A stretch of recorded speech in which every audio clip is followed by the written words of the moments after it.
সর্বশ্রেষ্ঠ ভিক্ষারী।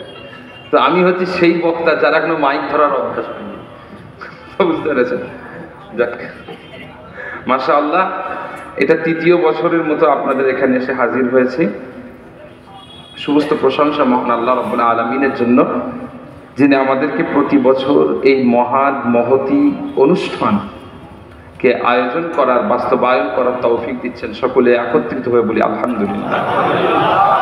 এরপরে সমস্ত দরুদ ও সালাম বিশ্ব মানবতার মুক্তির দূত সৈয়দুল মুরসালিন, সৈয়দুল কাউনাইন, রহমাতুল আলামিন হুজুর হযরত মুহাম্মদ মুস্তাফা আহমদ মুজতবা সাল্লাল্লাহু আলাইহি ওয়াসাল্লামের প্রতি, তার পরিবারের সদস্যদের প্রতি, তার সাহাবাদের প্রতি এবং সমগ্র বিশ্বের সমস্ত মুমিনের প্রতি, সকলে মিলে একত্রিত হয়ে একবার পড়ি আল্লাহুম্মা সাল্লি আলা সাইয়্যিদিনা মাওলানা মুহাম্মদ ওয়া আলা আলি সাইয়্যিদিনা মাওলানা মুহাম্মদ।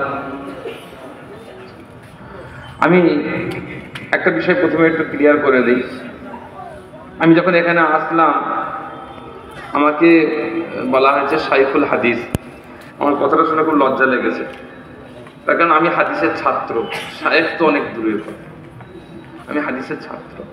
কথা বুঝতে পেরেছেন? আমি কোনোভাবেই নয়। আমি অনেকে বলে ফেলেন এই শব্দগুলো, আবেগে বলে ফেলেন, আমি তাদেরকে দোষারোপ করি না। আমি তাদেরকে এটাকে মানে তাদের নিন্দা করা, তাদের অপমান করা, লজ্জিত করা নয়। আমি আমার নিজের পক্ষ থেকে ব্যাপারটা ক্লিয়ার রাখি, আমি হাদিসের একটা নগণ্য ছাত্র। তাও ছাত্র বলার উপযুক্ত কিনা এটা আবার হাদিসের উস্তাদরা ঠিক করতে পারবে। কথা বুঝতে পেরেছেন? আমি কিছুই না, আমাকে শুধু উজায়ের বললে আমি খুশি হব, শুধু উজায়ের বললে আমি খুশি হব, কারণ এটাই আমার পরিচয়। আমার দাদাজান ছোট হুজুর পীর কেবলা রহমাতুল্লাহ আলীকে একবার মসজিদে বসেছিলেন। একজন ব্যক্তি এসছেন, এসে জিজ্ঞেস করলেন যে আমি এসেছি ছোট হুজুরের খোঁজ করছি, এখানে ছোট হুজুর কে আছে? আমার দাদাজানকে জিজ্ঞেস করছেন এখানে ছোট হুজুর কে আছেন? তখন আমার দাদাজান বললেন, বাবা আমার নাম হলো জুলফিকার, আমার নাম হলো জুলফিকার, আমাকে লোক ছোট হুজুর বলে। মুজাদ্দিদুজ্জামান পীর আবু বকর সিদ্দিক রহমাতুল্লাহ নিজের নাম লিখতেন মুহাম্মদ আবু বকর। মেজলা হুজুর রহমাতুল্লাহ নিজের নাম লিখতেন মুহাম্মদ আবু জাফর। আমার দাদাজান নাম লিখতেন জুলফিকার আলী সিদ্দিকী। আমি তাদের পায়ের ধুলোর যোগ্য নয়, আমি কি করে লাকাব ব্যবহার করি? কথা বুঝতে পেরেছেন? আমার কোনো লাকাব নেই, কোনো যোগ্যতা নেই, আমার নাম উজায়ের, মুহাম্মদ উজায়ের সিদ্দিকী। আর মাশাআল্লাহ আমার অনেক ভালো লাগলো যে আজকে আমাকে একটা সুন্দর মানপত্র উপহার দেওয়া হয়েছে, আমার জন্য কিছু প্রশংসাসূচক কথাবার্তা বলা হয়েছে। আমি শুধুমাত্র এতটুকুই চাই, আপনারা সবাই দোয়া করেন যে আমার জন্য যে প্রশংসাগুলো বলা হয়েছে এগুলো যেন দোয়া হয়ে যায় এবং আল্লাহ তাআলা ওইগুলো যেন বাস্তবে আমার মধ্যে দেন। আমি ওই প্রশংসার যোগ্য নয়, কিন্তু আল্লাহ তাআলা যেন ওইটাকে দোয়া হিসাবে কবুল করেন এবং আমাকে যেন ওই যোগ্যতা আল্লাহ তাআলা যেন আমাকে দেন এবং গোটা পৃথিবীর মুসলমানকে আল্লাহ তাআলা যেন যোগ্যতাপূর্ণ করেন। জাতি, চিন্তা ধারা, মাযহাব, মাসলাক নির্বিশেষে আল্লাহ রাব্বুল আলামিন প্রত্যেককে যেন দ্বীনের সঠিক বুঝ দান করেন। সকলে বলি আল্লাহুম্মা আমিন। আজকে এখানে আমাকে যে বিষয়ে আলোচনা করার জন্য বলা হয়েছে, অ্যাকচুয়ালি বিষয়টা হচ্ছে সুন্নাতের উপরে আমল নিয়ে কিছু কথা বলার জন্য বলা হচ্ছে, সুন্নাতের ব্যাপারে। তো আমি নিজে থেকে একটু মডিফাই করেছি, আমি আলোচনা করব সুন্নাত নিয়ে এবং তার সাথেই বেদাত নিয়ে। ঠিক আছে? এখানে কিছুটা আত্মসমালোচনাও হবে, আমাদের কিছু অ্যাটিটিউড, আমাদের কিছু ধারণার পরিবর্তন করার চেষ্টা করব। এর সাথে সাথে আমরা বেদাত একটা জিনিস আমাদের সমাজে প্রচলিত, সবকিছুকে বেদাত বলে দেওয়া। আপনারা নিশ্চয়ই দেখেছেন নামাজের পরে মোনাজাত করা বেদাত, যেটা মুফতি সাহেব একটু আগে বলছিলেন। এটা করা বেদাত, ওটা করা বেদাত, এটা বেদাত, ওইটা বেদাত, বিভিন্ন জিনিস যেটাই তাদের চিন্তা ভাবনার বিপক্ষে যায় সেটাই বেদাত। এই যে অবস্থা তৈরি হয়েছে, এখন কি হচ্ছে জানেন? আমরা চিন্তায় পড়ে যাচ্ছি, যেমনি বলছেন নামাজের পরে হাত তুলে মোনাজাত করা বেদাত, সঙ্গে সঙ্গে আমরা আলেম ওলামাদের কাছে যাচ্ছি, হুজুর একটা বলেন এই বিষয়ে, কিছু একটা বলেন। আচ্ছা, নামাজের পরে মোনাজাত করার দলিল এগুলো, কিছুদিন পরে সেটা যখন একজন আহলে হাদিসকে শোনানো হচ্ছে, সালাফিকে শোনানো হচ্ছে, তারা বলছে আচ্ছা ঠিক আছে মেনে নিলাম, কিন্তু ওটাও তো বেদাত। আবার আমরা মুফতিদের কাছে ছুটছি, হুজুর এটার ব্যাপারে বেদাত বলা হচ্ছে, এটার ব্যাপারে ইসলামের কি মত? আমরা আবার সঙ্গে সঙ্গে কিতাবপত্র ঘাটছি, দলিল বের করছি, প্রমাণ দিচ্ছি না এটা বেদাত নয়। কিন্তু এই জিনিসটা কদিন চলবে? আজকে আমরা বোঝার চেষ্টা করব যে বেদাত কি আসলে, কাকে বেদাত বলা যায়। ইমামগণ বেদাত হিসাবে কোনটাকে দেখেছেন, বর্তমান সময়তে বেদাত কাকে বলা হচ্ছে। তবে বেদাতের বিষয়ে আলোচনা করার আগে আমরা প্রথমে যে বিষয়টা নিয়ে আলোচনা করব সেটা হলো সুন্নাত কি এবং সুন্নাতকে আমরা মানব কেন। এই ব্যাপারে আলোচনা করতে গিয়ে সর্বপ্রথম যে কথাটা আমি বলবো যে আল্লাহ রাব্বুল আলামিনের দরবারে অশেষ শুকরিয়া যে আল্লাহ রাব্বুল আলামিন আমাদের কাছে শেষ নবী, শেষ রাসূল, সাইয়্যিদুল মুরসালিন, দো জাহানের বাদশাহ মুহাম্মদুর রাসূলুল্লাহ সাল্লাল্লাহু আলাইহি ওয়াসাল্লামকে নবী হিসেবে প্রেরণ করেছেন। সকলে বলি আলহামদুলিল্লাহ। তিনি কেমন নবী ছিলেন? তিনি ছিলেন কাফাতাল লিন-নাসি বাশীরাও ওয়া নাযীরা। আল্লাহ তাআলা বললেন যে হে নবী, আমি আপনাকে পাঠিয়েছি। কেন পাঠিয়েছি? সমগ্র মানব কুলের জন্য পাঠিয়েছি। আমরা জানি আদ গোত্রের কাছে নবী হিসেবে এসেছিলেন হযরত হুদ আলাইহিস সালাম, সামুদ গোত্রের কাছে নবী হিসেবে এসেছিলেন হযরত সালেহ আলাইহিস সালাম, তারপরেতে ধরেন শুআয়ব আলাইহিস সালাতু ওয়াস সালাম এসেছিলেন কেনানের মানুষের কাছে নবী হিসেবে এসেছিলেন। হযরত ইউসুফ আলাইহিস সালাতু ওয়াস সালাম তার নিজের কওমের কাছে নবী হিসেবে এসেছিলেন। মুসা আলাইহিস সালাম নিজের কওমের কাছে নবী হিসেবে এসেছিলেন। কিন্তু আল্লাহ রাব্বুল আলামিন আমাদের কাছে এমন একজন নবী, এমন একজন রাসূলকে পাঠিয়েছেন যিনি ছিলেন সমগ্র বিশ্বের মানুষের নবী। তিনি শুধু আরবের নবী নন, শুধু হেজাজের নবী নন, শুধু মক্কার নবী নন, শুধু মদিনার নবী নন, তিনি সারা বিশ্বের মানুষের নবী। এবং তিনি শুধুমাত্র ১৫০০ বছর আগের নবী নন, তিনি আজকেরও নবী। কিয়ামত পর্যন্ত যতদিন দুনিয়া কায়েম থাকবে ততদিন পর্যন্ত সমগ্র বিশ্বের মানুষের নবী তিনি। যারা তাকে অনুসরণ করবে তারা হেদায়েতের রাস্তায়, যারা তাকে ত্যাগ করবে তারা পথভ্রষ্ট। এখন কথা হচ্ছে এই যে নবী পাক সাল্লাল্লাহু আলাইহি ওয়াসাল্লাম আমাদের কাছে এসে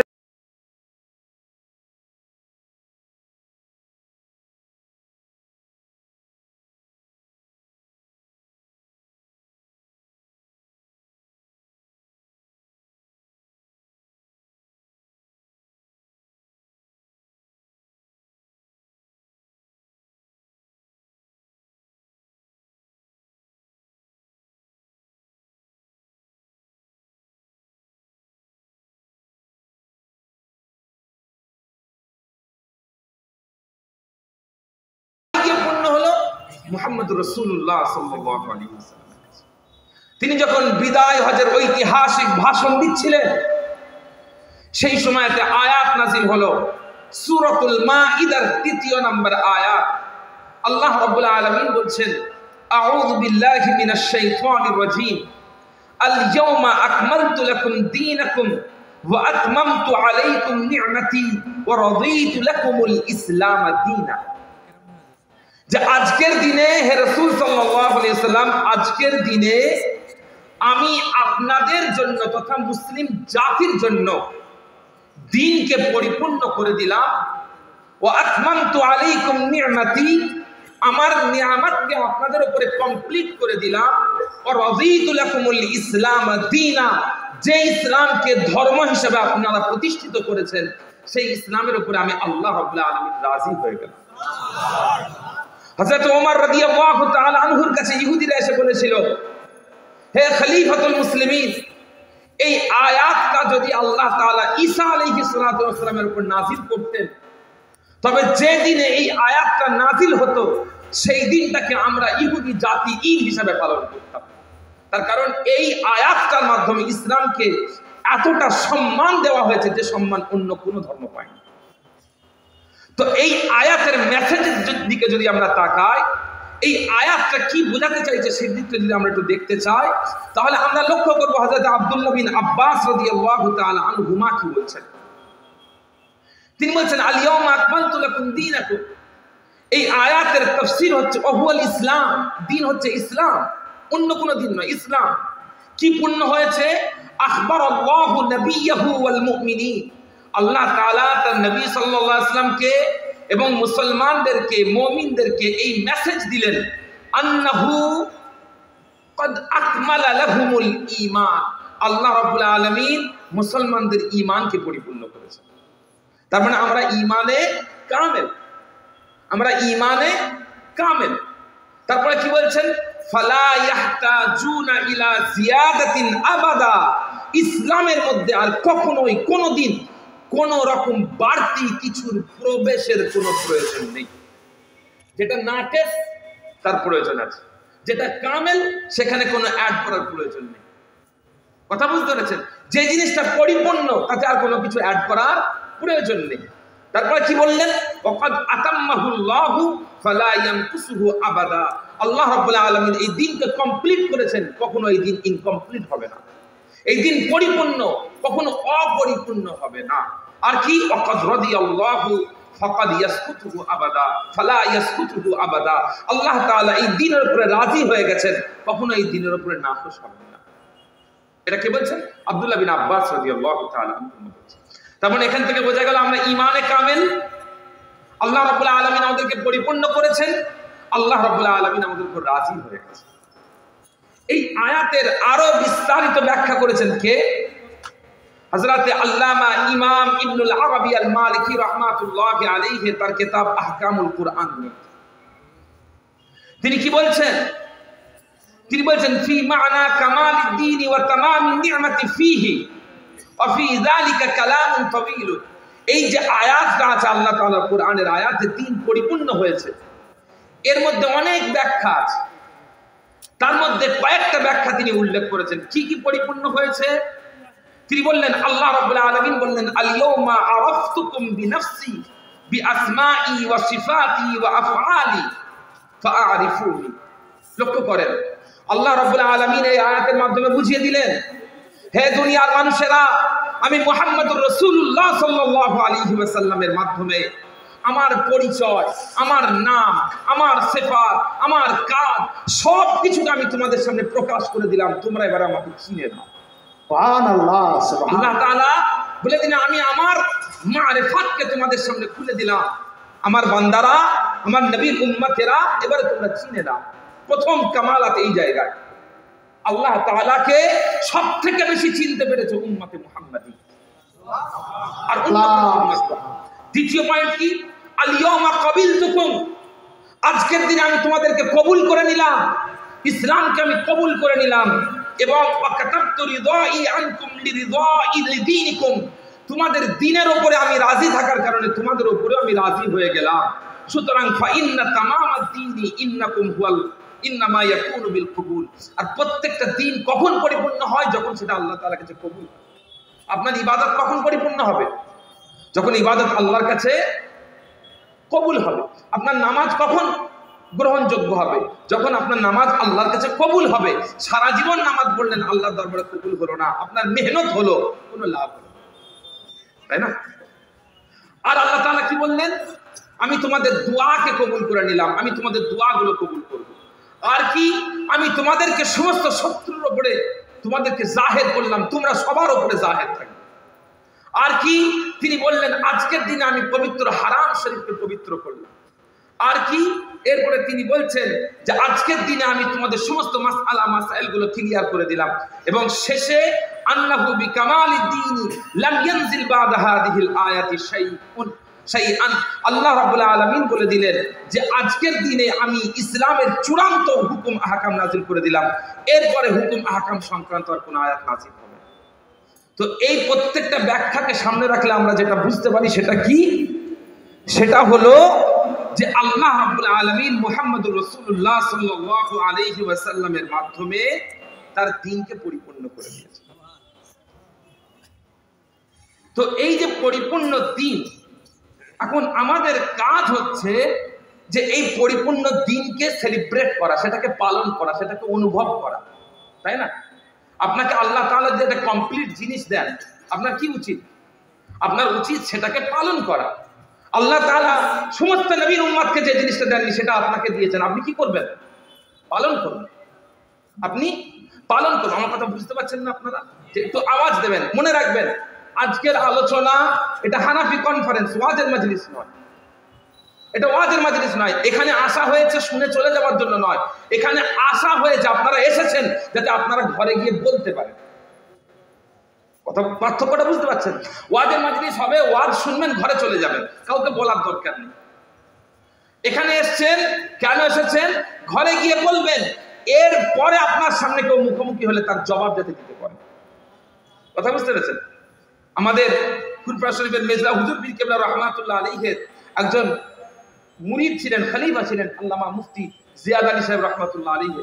তিনি একটা কথা বলতেন যে এই জিয়াদ আলীর সাথে কথা বলতে গেলে মনে রাখতে হবে যে কচা গাছের পিঠ চুলকানো, একটা কাঁটাযুক্ত গাছ হতো, ওই গাছের পিঠ চুলকানো মানে কি পিঠ ছিলে চলে যাবে। তিনি বলতেন আমার সামনে চ্যালেঞ্জ করতে আসলে তোমার মুখ ছিলে চলে যাবে, আমার সামনে চ্যালেঞ্জ করতে পারবে না। মারপিট করে নয়, কেতাবের জোরে, কেতাবের জোরে। আজকে আমরা এখানে এসে বসেছি, আমরা মজবুত হওয়ার জন্য বসেছি, সেই জন্য আমাদেরকে শুনতে হবে এবং শিখতে হবে। প্রিয় হাজিরিন, যে কথা বলছিলাম, আমরা এখানে কমপ্লিট একটা ইসলাম পেয়েছি, কমপ্লিট দিন পেয়েছি। এখন আমাদের কাজ সেটাকে সেলিব্রেট করা, সেটাকে পালন করা। কিন্তু কিভাবে পালন করব, কিভাবে মান্য করব, ইসলামকে কিভাবে মান্য করব? ইসলামকে পরিপূর্ণভাবে মান্য করতে গেলে দুটো ওসিলা আছে, অন্য কোনো ওসিলা নেই। কটা ওসিলা? দুটো ওসিলা। আমি বলছি না, কে বলছেন?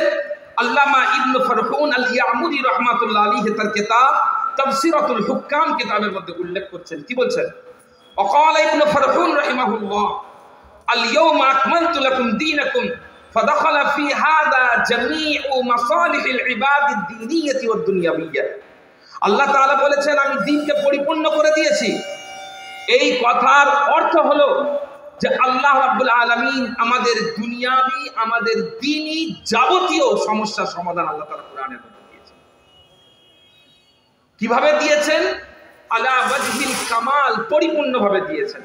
এরপরে তিনি বলেছেন ওয়াকালা সাল্লাল্লাহু আলাইহি ওয়াসাল্লাম, রাসূল পাক সাল্লাল্লাহু আলাইহি ওয়াসাল্লাম ইন্তেকালের আগে ভাষণ দিয়েছিলেন, তারাকতু ফীকুম মা ইন তামাসসাকতুম বিহি লান তাদিল্লু কিতাবাল্লাহি ওয়া সুন্নতি।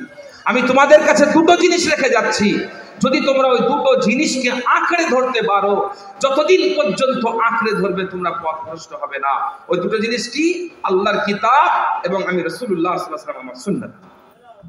তাহলে এখান থেকে কি বোঝা গেল? আপনি যদি কমপ্লিট ইসলামের কমপ্লিট স্বাদ পেতে চান, তাহলে আপনাকে দুটো জিনিস গ্রহণ করতে হবে। দু জায়গা থেকে আপনি স্বাদ পাবেন। কোনটা কোনটা? নাম্বার 1 হলো কিতাবুল্লাহকে ফলো করতে হবে, আর নাম্বার 2 হলো সুন্নাত রাসূলিল্লাহ সাল্লাল্লাহু আলাইহি ওয়াসাল্লাম, রাসূল পাক সাল্লাল্লাহু আলাইহি ওয়াসাল্লামের সুন্নাতকে অনুসরণ করতে হবে। আর এই দুটো ওসিলা এমন একটা ওসিলা, আপনি যদি কিতাবকে ত্যাগ করেন অথবা সুন্নাতকে ত্যাগ করেন, তাহলে যেটা হবে আপনি স্পষ্ট গুমরাহ হবেন, পথভ্রষ্ট হবেন, গোমরাহির মধ্যে পড়ে যাবেন। আর এই ঘটনাটাই আজকের যুগে ঘটছে। আজকের যুগে আমরা যদি আমাদের সর্বসাধারণের দিকে তাকাই, লক্ষ্য করি, তাহলে দেখতে পাবো যে আমাদের মধ্যেকার সর্বসাধারণ তারা যেন ভুলেই গেছেন যে আমাদেরকে কোরআন ও সুন্নাতের অনুসারী হতে হবে। এটা যেন আমরা সাধারণ মানুষেরা ভুলেই গেছি। কথা বুঝতে পেরেছেন? আমি আপনাদেরকে উদাহরণ দিই কিভাবে ঘটনাটা ঘটছে, যে কিভাবে ঘটনাটা ঘটছে একটুখানি বলি।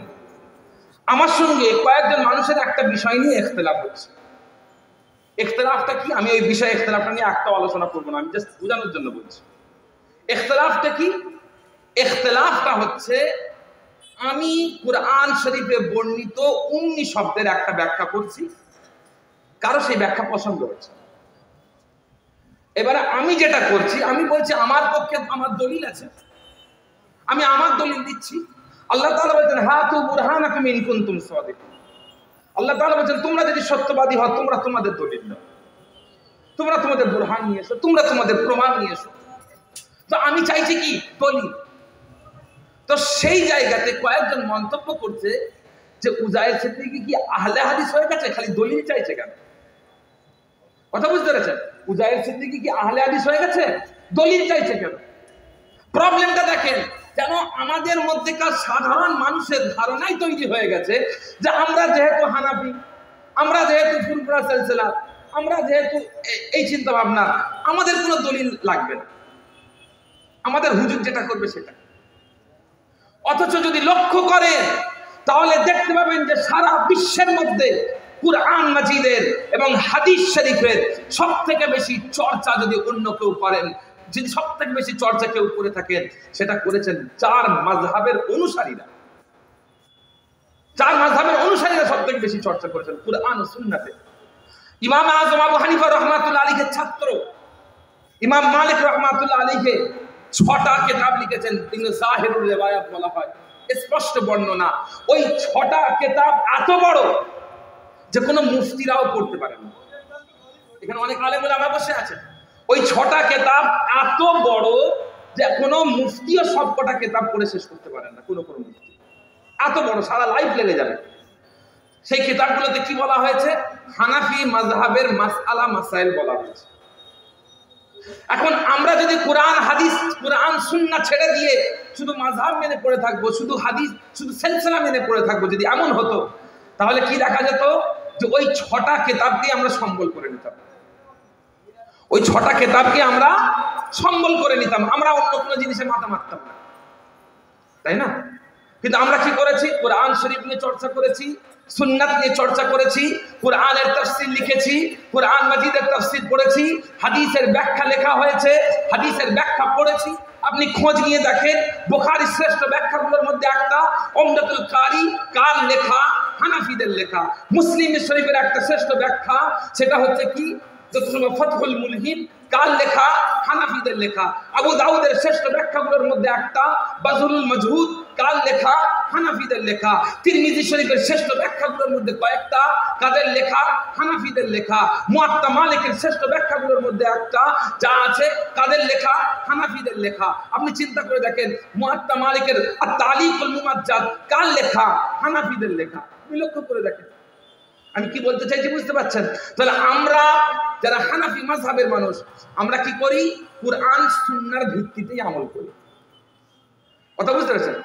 আমি কি একটু ওয়াজটা বন্ধ রাখবো যতক্ষণ আপনারা দেখবেন? ওটা একটুখানি ওয়াজটা বন্ধ রাখবেন যে না, আপনারা সবাই দিকে দেখছেন তো, তাই ভাবলাম ওটা বেশি ইম্পর্টেন্ট যে না, অন্ধকার হোক না একটু। যে প্রিয় উপস্থিতি, তো বর্তমান সময়তে একটা শ্রেণীকে আমরা লক্ষ্য করি, তারা এটা মানতেই চান না যে আমাদেরকে কোরআন সুন্নাহর দিকে তাকাতে হবে। তারা বলেন যে কোরআন শরীফে যা লেখা আছে আছে, আমরা আমাদের হুজুরের কথা অনুযায়ী চলি, সুন্নাতে যা আছে আছে, আমরা আমাদের হুজুরের কথা অনুযায়ী চলি। তো এই যে সাধারণ মানুষের মেন্টালিটি, এর কারণে কি হচ্ছে? এর কারণে সমাজে এক্সট্রিম লেভেলের বিদআতের প্রচলন হচ্ছে, এক্সট্রিম লেভেলের বিদআতি চিন্তা ভাবনার প্রচলন হচ্ছে। কথা বুঝতে পেরেছেন? কিরকম প্রচলন? বিদআতের কেমন প্রচলন? আপনি যে কোনো ইসলামিক অনুষ্ঠানগুলোতে যাবেন, 12ই রবিউল আউয়াল শরীফ উপলক্ষে অনুষ্ঠান হচ্ছে, একটা দিকে আছে সুন্নাত অনুযায়ী, শরীয়তের বিধিবিধান অনুযায়ী একটা জায়গায় একটা অনুষ্ঠান হচ্ছে, সেটা আলাদা জিনিস। আবার একটা গ্রুপকে দেখবেন, তারা বক্স বাজিয়ে, ডিজে বাজিয়ে রাস্তায় ভিডিও। কথা বুঝতে পেরেছেন? শুরু হয়ে গেছে মিলাদ, কিয়াম এখন হয়ে গেছে। এটা আমাদের সিলসিলায় মুস্তাহাসান, মুস্তাহাব ব্যাপার। ফুরফুরা শরীফের দাদা হুজুর বিকেল রহমাতুল্লাহ তার ওসিয়তনামাতে বলেছেন, এটাকে আমি ভালো মনে করি। তো কোনো অনুষ্ঠানে হলে কেউ যদি বসে থাকে বসে থাকবেন, কেউ দাঁড়িয়ে করলে দাঁড়িয়ে থাকবেন। যে বসে আছেন তাকে জোর করে দাঁড়ানোর দরকার নেই, যিনি দাঁড়িয়ে আছেন তাকে জোর করে বসানোর দরকার নেই। এটা দাদা হুজুর রহমাতুল্লাহ ওসিয়তনামা। এখন কি হয়েছে? এটাকে সিলসিলার মানদণ্ড বানিয়ে ফেলা হয়েছে। সিলসিলা মানদণ্ড। কথা বুঝতে পেরেছেন? এই যে ঘটনাগুলো, এই যে একটা জিনিসকে মানদণ্ড বানিয়ে ফেলা, এমন কঠোর ভাবে নিয়ে নেওয়া যেন ফরজ ওয়াজিব।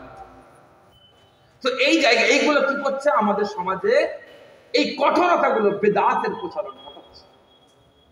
আমাদের সমাজে এইগুলো বিদআতের প্রচলন ঘটাচ্ছে।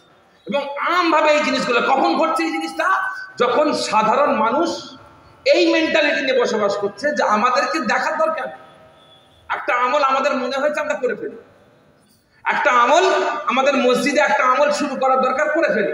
এটার ব্যাপারে কোরআন কি বলছে, সুন্নাহ কি বলছে, এটার ব্যাপারে এটা রাসূলুল্লাহ সাল্লাল্লাহু আলাইহি ওয়াসাল্লামের আমলের মধ্যে ছিল কিনা, এটা আল্লাহ রাব্বুল আলামিনের হুকুমের মধ্যে আছে কিনা, এই জিনিসগুলো দেখা আমাদের কোনো প্রয়োজন আমরা বোধ করি না। কিন্তু আমাদের প্রত্যেক মুসলমান মাত্রে, সে আপনি যে সিলসিলা হন, যে চিন্তা ভাবনার হন, যে আদর্শের হন, প্রত্যেকটা চিন্তা ভাবনার মাসলাকের মানুষকে একটা জিনিস মনে রাখতে হবে যে সুন্নাতকে ত্যাগ করে বেদাতের মধ্যে নিমজ্জিত হওয়াটা কুরআন ও সুন্নাতের চরম খেলাফ। কি বললাম? সুন্নাতকে ত্যাগ করে বেদাতে নিমজ্জিত হওয়াটা, এটা কুরআন সুন্নাত চরম খেলাফ। আল্লাহ রাব্বুল আলামিন পবিত্র কুরআন মাজিদের মধ্যে বলছেন, সূরাতুল আনআমের 153 নম্বর আয়াত, ওয়া আন্না হাযা সিরাতী মুস্তাকিমান ফাত্তাবিউহু ওয়া লা তাত্তাবিউস সুবুলা ফাতাফাররাকা বিকুম আন সাবিলি। আল্লাহ রাব্বুল আলামিন বললেন যে এই যে ইসলাম তোমাদের কাছে এসে পৌঁছেছে, এই ইসলামটা হলো সিরাতুল মুস্তাকিম, এই ইসলামটা হলো সঠিক সোজা রাস্তা। ফাত্তাবিউ, তোমরা এটার অনুসরণ করো। ওয়ালা তাত্তাবিউস সুবুল, তোমরা এর বাইরে অন্য কোন রাস্তার অনুসরণ করো না। ফাতাফাররাকা বিকুম আন সাবিলি, যদি তোমরা সেটা করো তাহলে তোমরা আল্লাহর রাস্তা থেকে দূরে সরে যাবে, আল্লাহর রাস্তা থেকে বিভ্রান্তির রাস্তায় চলে যাবে। এই আয়াতের ব্যাখ্যায় আল্লামা ইমাম কুরতুবী রাহমাতুল্লাহি আলাইহি বলছেন, ওয়া হাদিহি সুবুল, এই যে আল্লাহ তাআলা বললেন অন্য রাস্তাগুলোর অনুসরণ করো না, এক ইসলামের রাস্তা অনুসরণ করো, এই অন্য রাস্তা কোনগুলো?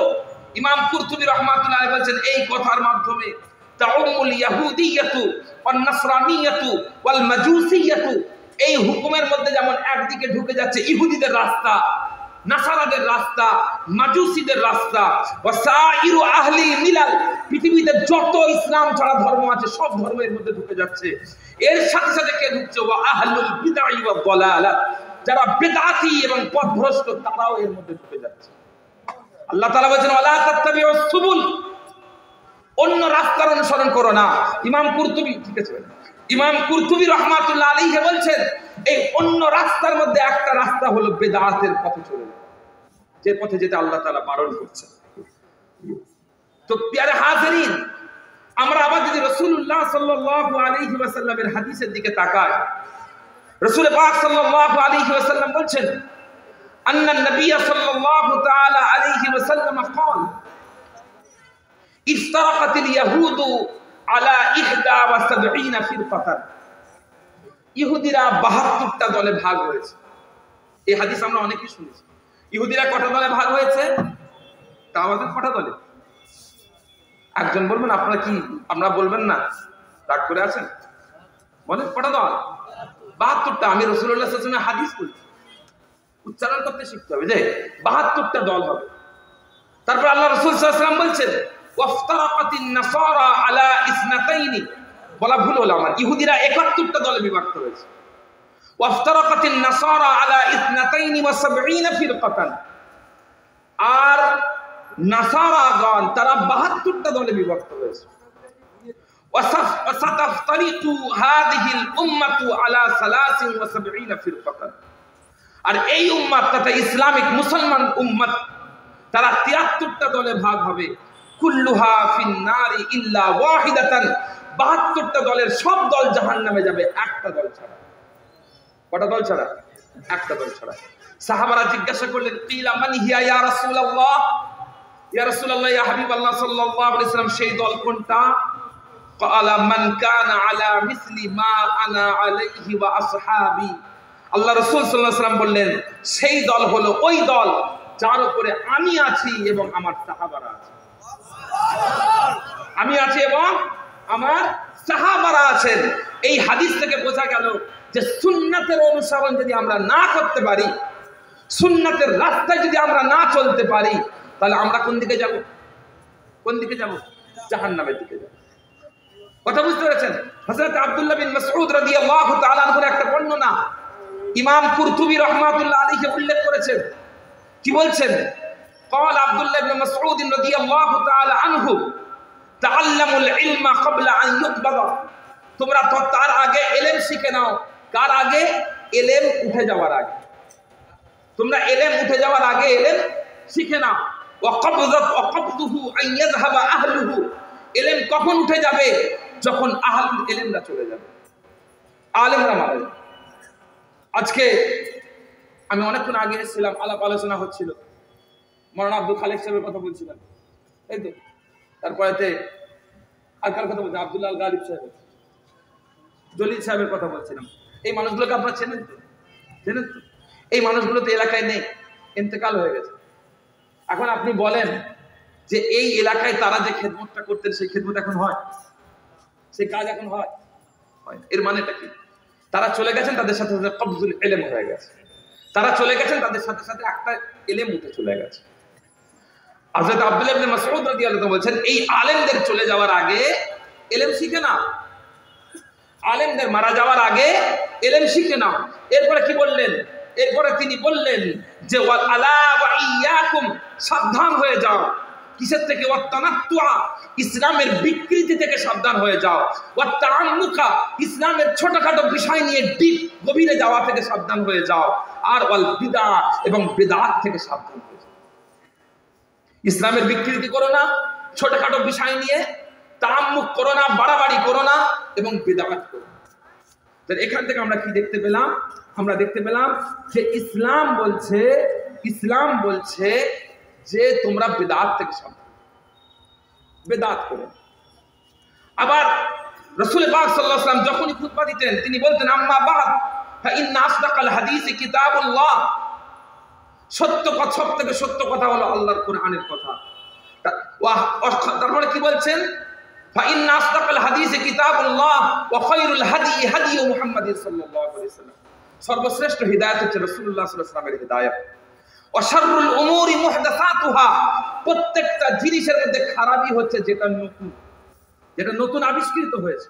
আর কি? ওয়া কুল্লু মুহদাসাতিন বিদআহ, আর প্রত্যেকটা নতুন আবিষ্কৃত জিনিস হচ্ছে বিদআত। ওয়া কুল্লু বিদআতিন দালালা, প্রত্যেকটা বিদআত হচ্ছে পথভ্রষ্টতা। ওয়া কুল্লু দালালাতিন ফিন্নার, আর প্রত্যেকটা পথভ্রষ্টতা হচ্ছে জাহান্নাম। কোথা আছে? হযরত জাবির রাদিয়াল্লাহু তাআলা বর্ণনা করছেন মুসলিম শরীফের, এবং আহমদ মুসনাদ, ইমাম আহমদ রাহমাতুল্লাহ তার মুসনাদের মধ্যে, ইমাম নাসাই তার সুনানের মধ্যে, ইমাম ইবনে মাজাহ তার সুনানের মধ্যে এই হাদিসটা বর্ণনা করেন। তো এখান থেকে আমরা কি দেখতে পেলাম? যে আমাদের জিন্দেগির সমস্ত ক্ষেত্রে লক্ষ্য রাখতে হবে কোনটা সুন্নাত, কোনটা সুন্নাত, সেটার উপর আমল করব। সুন্নাতকে মজবুত ভাবে আঁকড়ে ধরার চেষ্টা করব। এবারে দ্বিতীয় প্রশ্নটা আসছে। কি প্রশ্ন? বেদাত কোনটা? সুন্নাতের বিপরীত আছে কি? বেদাত। এতক্ষণ বেদাত নিয়ে আলোচনা করছে। এবারে প্রশ্ন আসছে কি? বেদাত কোনটা? আজকের যুগে যদি আমরা যারা আছি আজকের যুগে আমাদের মধ্যে যদি এই রোগটা থাকে, এই ব্যারামটা থাকে, কিসের ব্যারাম? যে আমরা সুন্নাতের খেয়াল করি না, সুন্নাতের দিকে আমরা তাকাই না, নিজের মন মর্জি মতো আমল করি। এই ব্যারাম যদি আমাদের মধ্যে থাকে, আমাদের বিপক্ষ গ্রুপের একটা ব্যারাম হলো যেটা আমরা করি তারা করে না, সেটাকে তারা বেদাত বলে। এটা লক্ষ্য করেছেন কি? আপনি বলে দিলেন নামাজের পরে হাত তুলে মোনাজাত করা বেদাত, ঈদের দিনে মুসাফা করা, কোলাকুলি করা বেদাত, শবে বরাতের রাত্রে নামাজ পড়তে যাওয়া বেদাত, আছে না? মিলাদ কিয়াম করা বেদাত বলা হচ্ছে কিনা? এখানে একটা কথা আমি আপনাদেরকে বলে দিই, যেহেতু এখানে অনেক দেওবন্দের আলেম ওলামারাও আছে, এখন দেওবন্দিরাও মিলাদ কিয়ামের বিরোধিতা করেন না? করেন। কিন্তু আহলে হাদিসদের মিলাদ কিয়াম বিরোধিতা আর দেওবন্দীদের মিলাদ কিয়াম বিরোধিতা, এর মধ্যে পার্থক্য আছে। যতটুকু আমি পড়াশোনা করি এর মধ্যে পার্থক্য আছে। কি পার্থক্য? যারা সালাফি লামাযহাবী তাদের দলিল কি? মিলাদ কিয়াম রাসূলুল্লাহ সাল্লাল্লাহু আলাইহি ওয়াসাল্লাম করেছেন? করেননি। সাহাবা করেছেন? করেননি। তাবেঈন করেছেন? করেননি। তাবেউত তাবেঈন করেছেন? করেননি। তাহলে মিলাদ কিয়াম কি করে জায়েজ হয়? এটা বেদাত। এটা হচ্ছে কাদের দলিল? কাদের দলিল? এটা আহলে হাদিসদের দলিল, সালাফিদের দলিল। আর দেওবন্দীদের কি বক্তব্য? এটা আপনি ছেড়ে দিলেন তারা মনে হচ্ছে যে আমার তো কয়েকদিন ধরে জলসা এরকম হচ্ছে, আমার তো সেই কিপ্তিদের কথা মনে পড়েছে। কিপ্তিদেরকে আল্লাহ তাআলা একটা আযাব দিয়েছিলেন না, ব্যাং দিয়ে, খাবারে ব্যাং এসে যেত, সব জায়গায় ব্যাং ছিল, তা আমার মনে হচ্ছে যে সেরকম কোনো আসছে কিনা।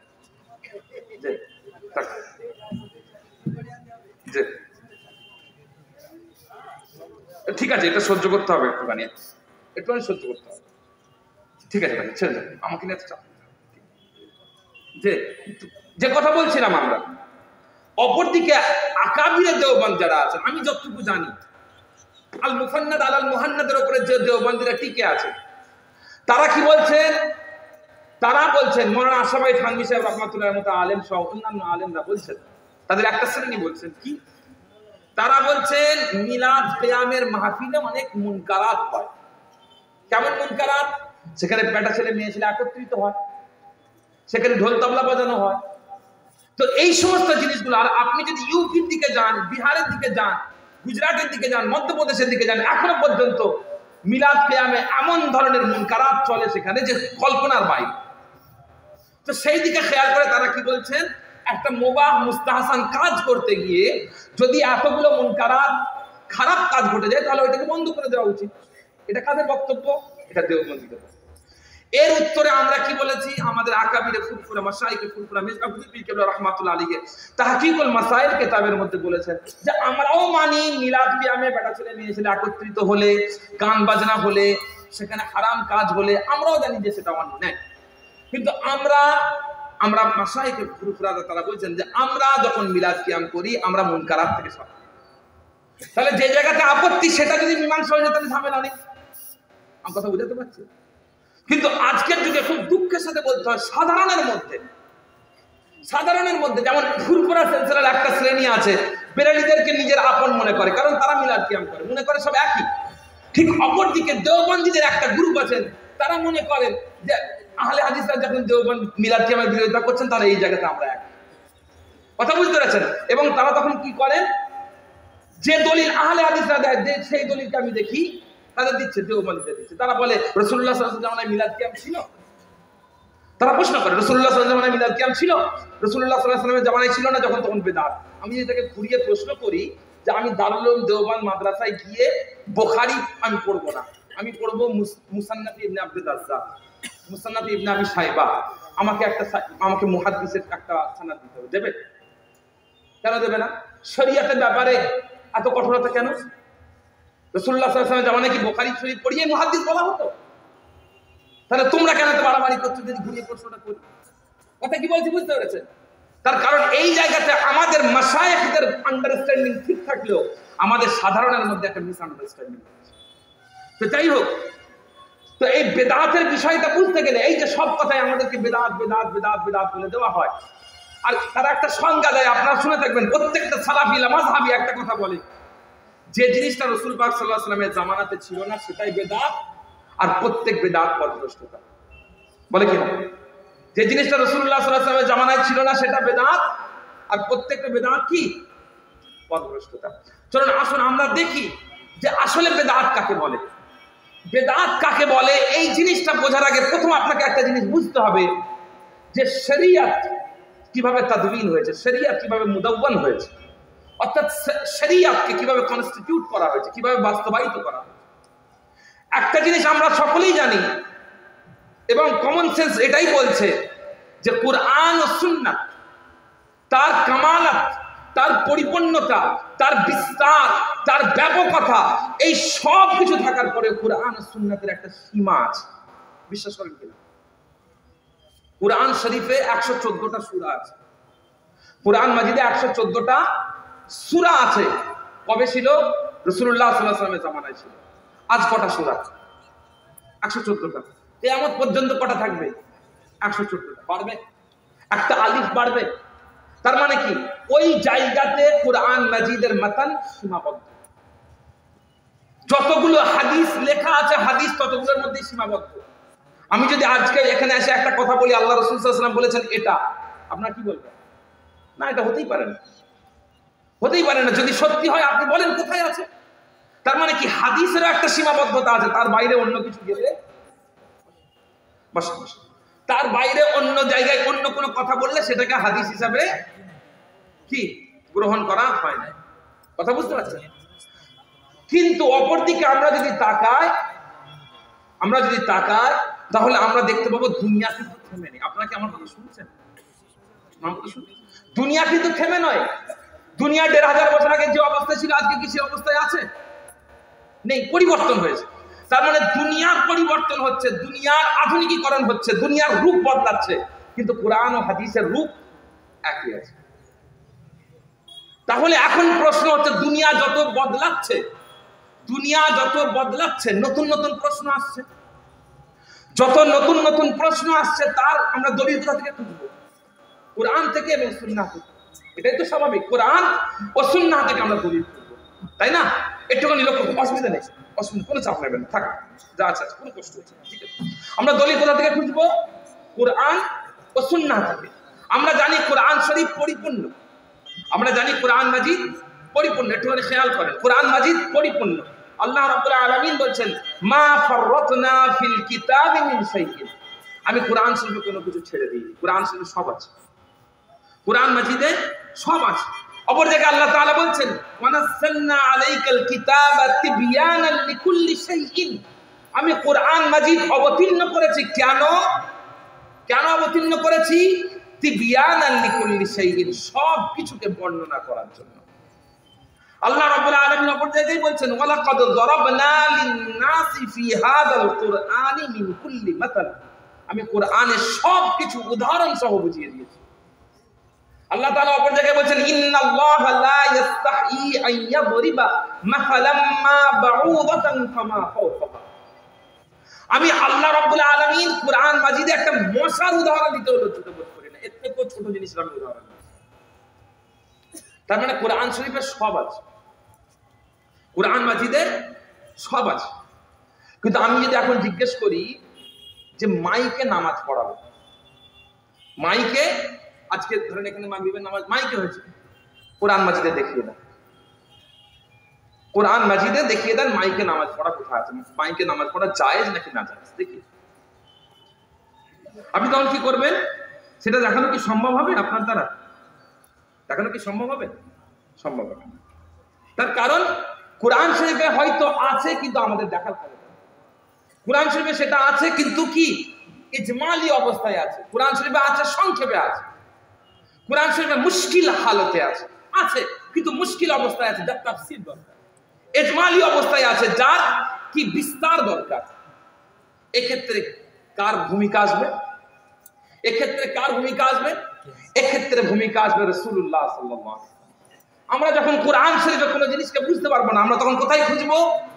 আমরা খুঁজবো রাসূল পাক সাল্লাল্লাহু তাআলা আলাইহি ওয়াসাল্লামের হাদিস শরীফ। আর যখন আমরা হাদিস শরীফে পাবো না, তখন আমরা কি করব? সেই সময় আমরা করব ইজতিহাদ করব, গবেষণা করব এবং কিয়াস করব। বর্তমান সময়ে যারা সালাফি আছেন তারা বলেন আমাদের দলিল কোরআন, আমাদের দলিল সুন্নাহ, কিন্তু তারা ইজতিহাদকে এবং কিয়াসকে তারা অস্বীকার করেন। তারা ইজতিহাদকে এবং কিয়াসকে কি করেন? অস্বীকার করেন। না, কিয়াস বলে কি? এই জিনিসটা আমাদের হানাফি মাযহাবের জন্য বোঝার দরকার আছে। তারা বলেন না, কিয়াস আবার কি? আবু হানিফা রাহমাতুল্লাহ কি বলেছেন? আমাদের জানার দরকার নেই, আমাদের কাছে কোরআন আছে, সুন্নাত আছে। বলে না আমাদের কাছে কোরআন আছে, সুন্নাত আছে। বাংলাদেশের একজন বক্তা আছেন, তার নাম বলছি না, তিনি বলছেন আমি 30 বছর ধরে ফতোয়া দিই, আমি সব কোরআন হাদিস ধরে ফতোয়া দিই। কিন্তু দুঃখজনক বিষয় হলো বক্তা কোরআন হাদিস সহি করে তেলাওয়াত করতে পারেন। কথা বুঝতে পেরেছেন? বক্তা সহি করে কোরআন হাদিস তেলাওয়াত করতে পারেন না, কিন্তু তিনি 30 বছর ধরে কোরআন ও হাদিস থেকে কি করেন? ফতোয়া দেন।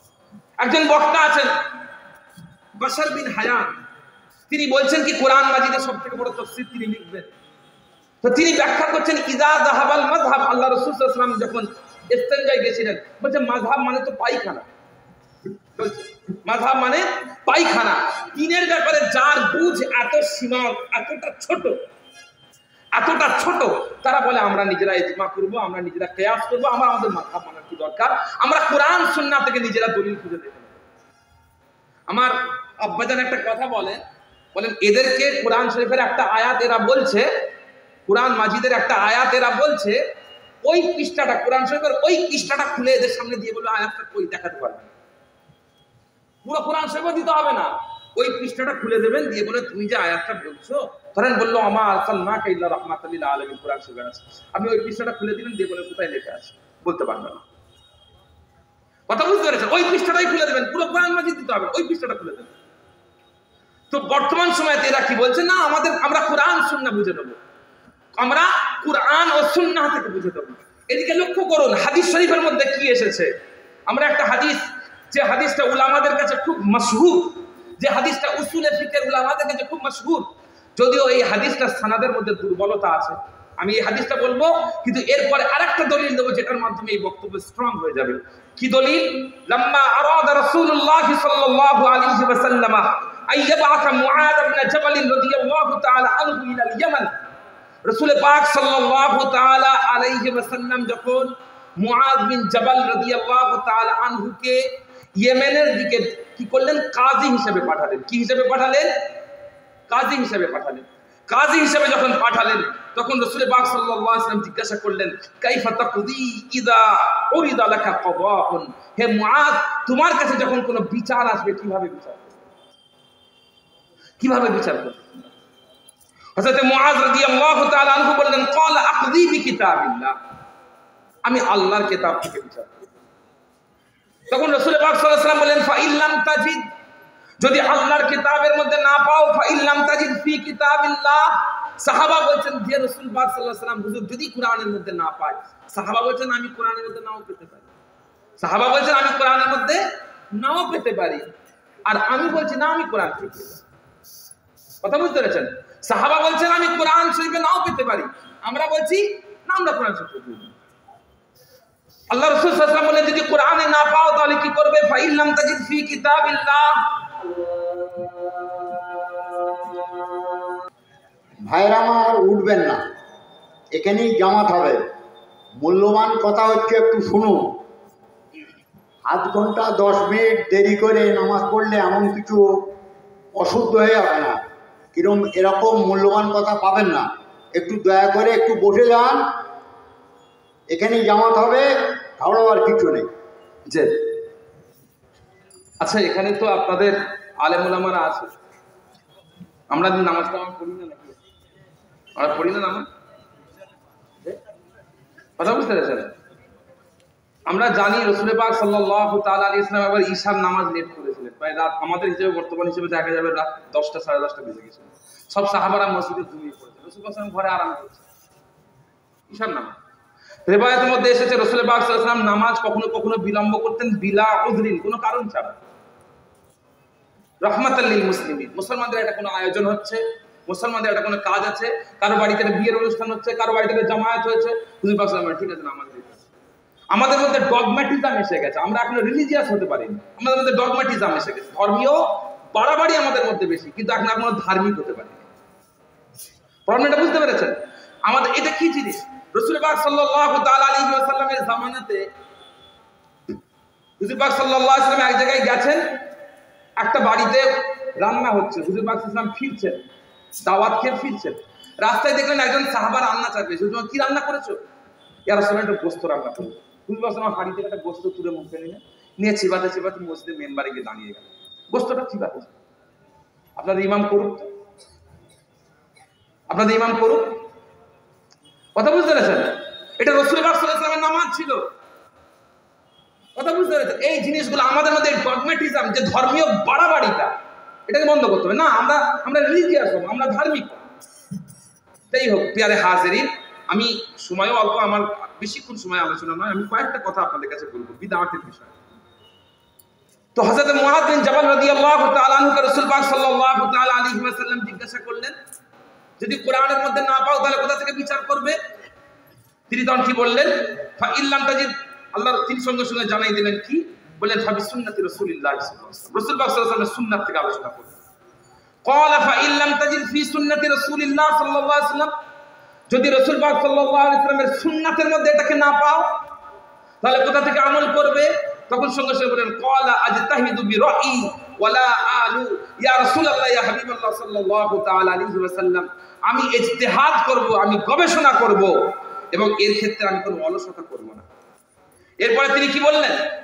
তারপরে হযরত রাসূল পাক সাল্লাল্লাহু আলাইহি ওয়াসাল্লাম মুআজ রাদিয়াল্লাহু তাআলা বুক চাপড়ে দিয়ে বললেন, আলহামদুলিল্লাহিল্লাযী ওয়াফাকা রাসূলিল্লাহি সাল্লাল্লাহু আলাইহি ওয়াসাল্লাম লিমা ইয়ারদি রাসূলুল্লাহ সাল্লাল্লাহু আলাইহি ওয়াসাল্লাম, যে রাসূল পাক সাল্লাল্লাহু আলাইহি ওয়াসাল্লাম যে কথাতে সন্তুষ্ট, আল্লাহ রাব্বুল আলামিন তার প্রতিনিধির অন্তরে সেই কথাটা প্রবেশ করিয়ে দিয়েছেন। এই জন্য আল্লাহ রাব্বুল আলামিনের সঙ্গে, তার মানে এখান থেকে কি বোঝা গেল? রাসূল পাক সাল্লাল্লাহু আলাইহি ওয়াসাল্লাম এটাতেই সন্তুষ্ট যে প্রত্যেকটা বিচার কোরআন থেকে না করা হবে, কোরআন থেকে করা হবে, সেখানে না পাওয়া গেলে সুন্নাত থেকে করা হবে, সেখানে না পাওয়া গেলে ইজতিহাদ করবে, গবেষণা করবে। যদিও এই হাদিসের সনদের মধ্যে একটু দুর্বলতা আছে, কিন্তু এরপরেও যদি আমরা লক্ষ্য করি সাহাবাদের আমলও কিন্তু এর উপরে ছিল। সাহাবা রাদিয়াল্লাহু তাআলা আনহুম আজমাইন, তাদেরও আমল কিন্তু এর উপরেই ছিল। যেমনটা আমরা দেখতে পাই হযরত ওমর ইবনে খাত্তাব রাদিয়াল্লাহু তাআলা আনহু আবু মুসা আল-আশআরী রাদিয়াল্লাহু তাআলা আনহুর কাছে চিঠি পাঠিয়েছিলেন, যিনি ইয়েমেনের গভর্নর ছিলেন। তিনি কি বলেছিলেন? আম্মা বাদ ফা ইন্নাল কদাআ ফারিদাতুন মুহকামাতুন, বিচার হচ্ছে আল্লাহ রাব্বুল আলামিনের হুকুম, ওয়া সুন্নাতুন মুত্তাবাআতুন, এবং রাসূল পাক সাল্লাল্লাহু আলাইহি ওয়াসাল্লামের সুন্নাত। প্রথম হচ্ছে কোরআনের হুকুম, তারপর হচ্ছে রাসূল পাক সাল্লাল্লাহু আলাইহি ওয়াসাল্লামের সুন্নাতের উপরে, তার উপরে বিচার হবে। আল ফাহমু ফিমা ইখতালাজু ফি সাদরিক, তোমার অন্তরে যেটা বুঝতে অসুবিধা হবে সেখানে তোমার ফাহাম কাজে লাগাবে, বুদ্ধি কাজে লাগাবে। এবং বুদ্ধি কিভাবে কাজে লাগাবে তিনি জানিয়ে দিলেন। কোথায় বুদ্ধি কাজে লাগাবে? মিম্মা লাম ইয়াবলুগুকা মিনাল ফিল কিতাবি ওয়াস সুন্নাহ, কোরআন সুন্নাহর যেটা তোমার কাছে পৌঁছায়নি সেটার ব্যাপারে বুদ্ধি কাজে লাগাবে। কে বলছেন? হযরত ওমর রাদিয়াল্লাহু তাআলা আনহু বলছেন। তারপরে কি বললেন? আরিফিল আসবাহ ওয়াল আমসাল, একটা নতুন মাসআলা আসলে এর সাথে সামঞ্জস্যপূর্ণ, এর সাথে মিল রাখে এমন মাসআলা তোমরা দেখবে। সুম্মা কিস আল উমুরা ইনদা যালিক, তারপরে তার উপরে ভিত্তি করে কিয়াস করবে। কি বললেন? তার উপরে ভিত্তি করে কিয়াস করবে। তিনি কি বললেন? না কোরআন সুন্নাতে যেটা নেই সেটা ছেড়ে দাও। তিনি কি বললেন? কিয়াস করবে। তারপরে কিয়াস কি করবেন? ফামিদ ইলা আহাব্বিহা ইলাল্লাহি ওয়া আসবাহিহা বিল হাক্কি ফিমা তারা, এবং তোমার দৃষ্টিতে দুটো তিনটে মতের মধ্যে যে মতটা মনে হবে আল্লাহ তাআলার বেশি পছন্দের সেই মতটা খুঁজে রাখতে। আমি যেটা বোঝাতে চাইলাম সেটা হচ্ছে কি, কোরআন সুন্নাহর একটা বাহ্যিক সীমাবদ্ধতা আছে, মাতানের সীমাবদ্ধতা আছে। যখন সীমার বাইরে চলে যাবে তখন আমাদের কি করতে হবে? কোরআন ও সুন্নাহকে সামনে রেখে কিয়াস করতে হবে। কিয়াস কিন্তু ওই জায়গাতে নয় যেখানে কোরআন সুন্নাহর বাণী স্পষ্ট, ওখানে আমরা কিয়াস করতে পারবো না যেখানে কোরআনের স্পষ্ট আয়াত আছে। তার কারণ আল্লাহ রাব্বুল আলামিন জানিয়ে দিয়েছেন, ওমা কানা লিমুমিনিন ওয়ালা মুমিনাতিন ইযা কাদাল্লাহু ওয়া রাসূলুহু আমরান আন ইয়াকুনা লাহুমুল খিয়ারাতু মিন আমরিহিম, যে ব্যাপারে আল্লাহর হুকুম হয়ে গেছে, তার রাসূল পাক সাল্লাল্লাহু আলাইহি ওয়াসাল্লামের হুকুম হয়ে গেছে, সেই জায়গাতে কোন মুমিনের অধিকার নেই যে নিজেরা কিছু একটা জাজ করে। যেখানে আল্লাহ তাআলার হুকুম আছে, যেখানে রাসূল পাক সাল্লাল্লাহু আলাইহি ওয়াসাল্লামের হুকুম আছে, সেই জায়গাতে আমাদের কোনো নিজেদের বিচার বিবেচনা করার অধিকার কি বললাম নেই। আমরা কেউ বিচার, যেটা আল্লাহ তাআলা বলেছেন, যেটা রাসূলুল্লাহ সাল্লাল্লাহু আলাইহি ওয়াসাল্লাম বলেছেন সেটাই বিচার, এর বাইরে যা আছে সব বেকার। কিন্তু প্রশ্ন হচ্ছে যেটা কোরআনেও নেই, যেটা হাদিসেও নেই, সেটা কি হবে? যেটা কোরআনেও নেই, হাদিসেও নেই, বা কোরআনেও স্পষ্ট নেই, হাদিসেও স্পষ্ট নেই, এটা অ্যাপ্রোপ্রিয়েট আয়াত শব্দ হবে। কোরআনে হাদিসে নেই বলাটা ভুল হবে। কোরআনেও স্পষ্ট নেই, হাদিসেও স্পষ্ট নেই, সেই জায়গাতে কি হবে? সেই ক্ষেত্রে আমরা কি করব?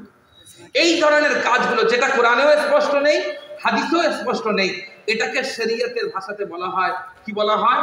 আন-নুসুসুল মুস্তাজিদাত। আন-নুসুসুল মুস্তাজিদাত, এমন নতুন সমস্যা যেটার ব্যাপারে শরীয়তে স্পষ্ট দলিল পাওয়া যাচ্ছে না। এক্ষেত্রে আমরা কি করব? খুব ভালো করে বুঝবেন। এই ধরনের সমস্যা যেগুলো নতুন আসছে, এই সমস্যা তিন রকমের হয়। এই সমস্যা কয় রকমের হয়? তিন রকমের হয়। কি রকম? আমরা জানি পৃথিবী গোল, মানেন তো? পৃথিবী গোল। এই পৃথিবী গোল, এর একটা অঞ্চল আছে সুমেরু অঞ্চল, একটা কুমেরু অঞ্চল। লক্ষ্য করে, একটা হচ্ছে উত্তর মেরু, একটা হচ্ছে দক্ষিণ মেরু। এই উত্তর মেরু আর দক্ষিণ মেরুতে, ঠিক আমাদের এই মাঝখানের জায়গাগুলোতে যেভাবে দিন রাত হয়, উত্তর মেরু দক্ষিণ মেরুতে সেইভাবে দিন রাত হয় না। উত্তর মেরু দক্ষিণ মেরুতে সেইভাবে দিন রাত হয় না। যেভাবে আমাদের এখানে দিন রাত হয়, উত্তর মেরু দক্ষিণ মেরুতে ঠিক সেইভাবে দিন রাত হয় না। কোথাও কোথাও 6 মাস অন্তর অন্তর দিন রাত হয়, কোথাও 6 মাস একটানা আলো থাকে, কোথাও 6 মাস একটানা অন্ধকার। এখন বলেন, এই জিনিসটা তো নতুন সমস্যা। তার কারণ ইসলাম যখন শুরু হয়, সূচনা হয়, তখন তো উত্তর মেরু দক্ষিণ মেরুতে ইসলাম পৌঁছায়নি। সেই জন্য উত্তর মেরু দক্ষিণ মেরুতে নামাজের ওয়াক্ত কিভাবে নির্ধারণ হবে, রোজাতে সেহরি কখন হবে, ইফতার কখন হবে, সেই জিনিসগুলো কিন্তু বলা নেই। এখন পরবর্তীতে যখন লোক উত্তর মেরু দক্ষিণ মেরুতে বসবাস করা শুরু হয়েছে, তখন এটা একটা মাসআলা হয়ে দাঁড়িয়েছে। এখন এর সমাধান কোরআন ও হাদিসে নেই। এটাকে কিন্তু ফাইসালা করতে হবে, নাকি উত্তর মেরু দক্ষিণ মেরুর লোকের নামাজ মাফ তো নয়, একটা ফাইসালা করতে হবে। তাহলে এমন নতুন প্রবলেম যেটা প্রাকৃতিক ভাবে তৈরি হয়েছে, এটা প্রথম একটা বিভাগ। এমন নতুন প্রবলেম যেটা প্রাকৃতিক ভাবে তৈরি হয়েছে। দ্বিতীয় সমস্যা, দ্বিতীয় মুস্তাজাদাত দেখুন, দ্বিতীয় নতুন সমস্যা কেমন। আমাদের সমাজে এমন নতুন প্রবলেম আছে যে নতুন প্রবলেমগুলো কাফেররা তৈরি করেছে, আমরা তৈরি করিনি। কারা তৈরি করেছে? কারা তৈরি করেছে? কাফেররা তৈরি করেছে। উদাহরণ, অর্গান ডোনেশন। আমি মারা যাওয়ার পরে আমার চোখটা দান করে দিলাম, বলে না? আমি মারা যাওয়ার পরে আমার কিডনিটা দান করে দিলাম, আমি মারা যাওয়ার পরে আমার হার্ট আমি দান করে দিলাম। এই জিনিস কি রাসূলুল্লাহ সাল্লাল্লাহু আলাইহি ওয়াসাল্লামের জামানায় ছিল? ছিল না। তাহলে এটা নতুন সমস্যা। আর কি সমস্যা? যেমন ধরুন বলা হচ্ছে তাগয়িরু জিনসিল ইনসান, বেটা ছেলে থেকে মেয়ে ছেলে হয়ে যাচ্ছে মানুষ, লিঙ্গ পরিবর্তন করছে, জেন্ডার পরিবর্তন করা হচ্ছে। আর কি আমালিয়াতু আতফালিল আনানি, টেস্ট টিউব বেবি। বিজ্ঞান এমন একটা জায়গা তৈরি করেছে, সেই জায়গাতে যখন মানে বাচ্চা হওয়ার জন্য যা প্রয়োজন সেগুলো যখন সেখানে নিয়ে যাওয়া হয়, এমন একটা পরিবেশ সেখানে বাচ্চা তৈরি হয় এবং বড় হয়। টেস্ট টিউব বেবি, বাচ্চাকে পেটে ধরতে হবে না। কথা বুঝতে পেরেছেন? পাশ্চাত্যে এই ঘটনাগুলো ঘটছে। আর কি আছে? যেমন হচ্ছে মায়ের পেটে থাকাকালীন অবস্থাতে বাচ্চার লিঙ্গ নির্ধারণ করা, বেটা ছেলে নাকি মেয়ে ছেলে, হয় কি? আমাদের বর্তমান সময়তে মিল্ক ব্যাংক তৈরি হয়েছে। মিল্ক ব্যাংক এমন একটা জায়গা যেখানে মিল্ক অর্থাৎ দুগ্ধ যেখানে জমা করে রাখা হয়। ব্লাড ব্যাংক তৈরি হয়েছে না?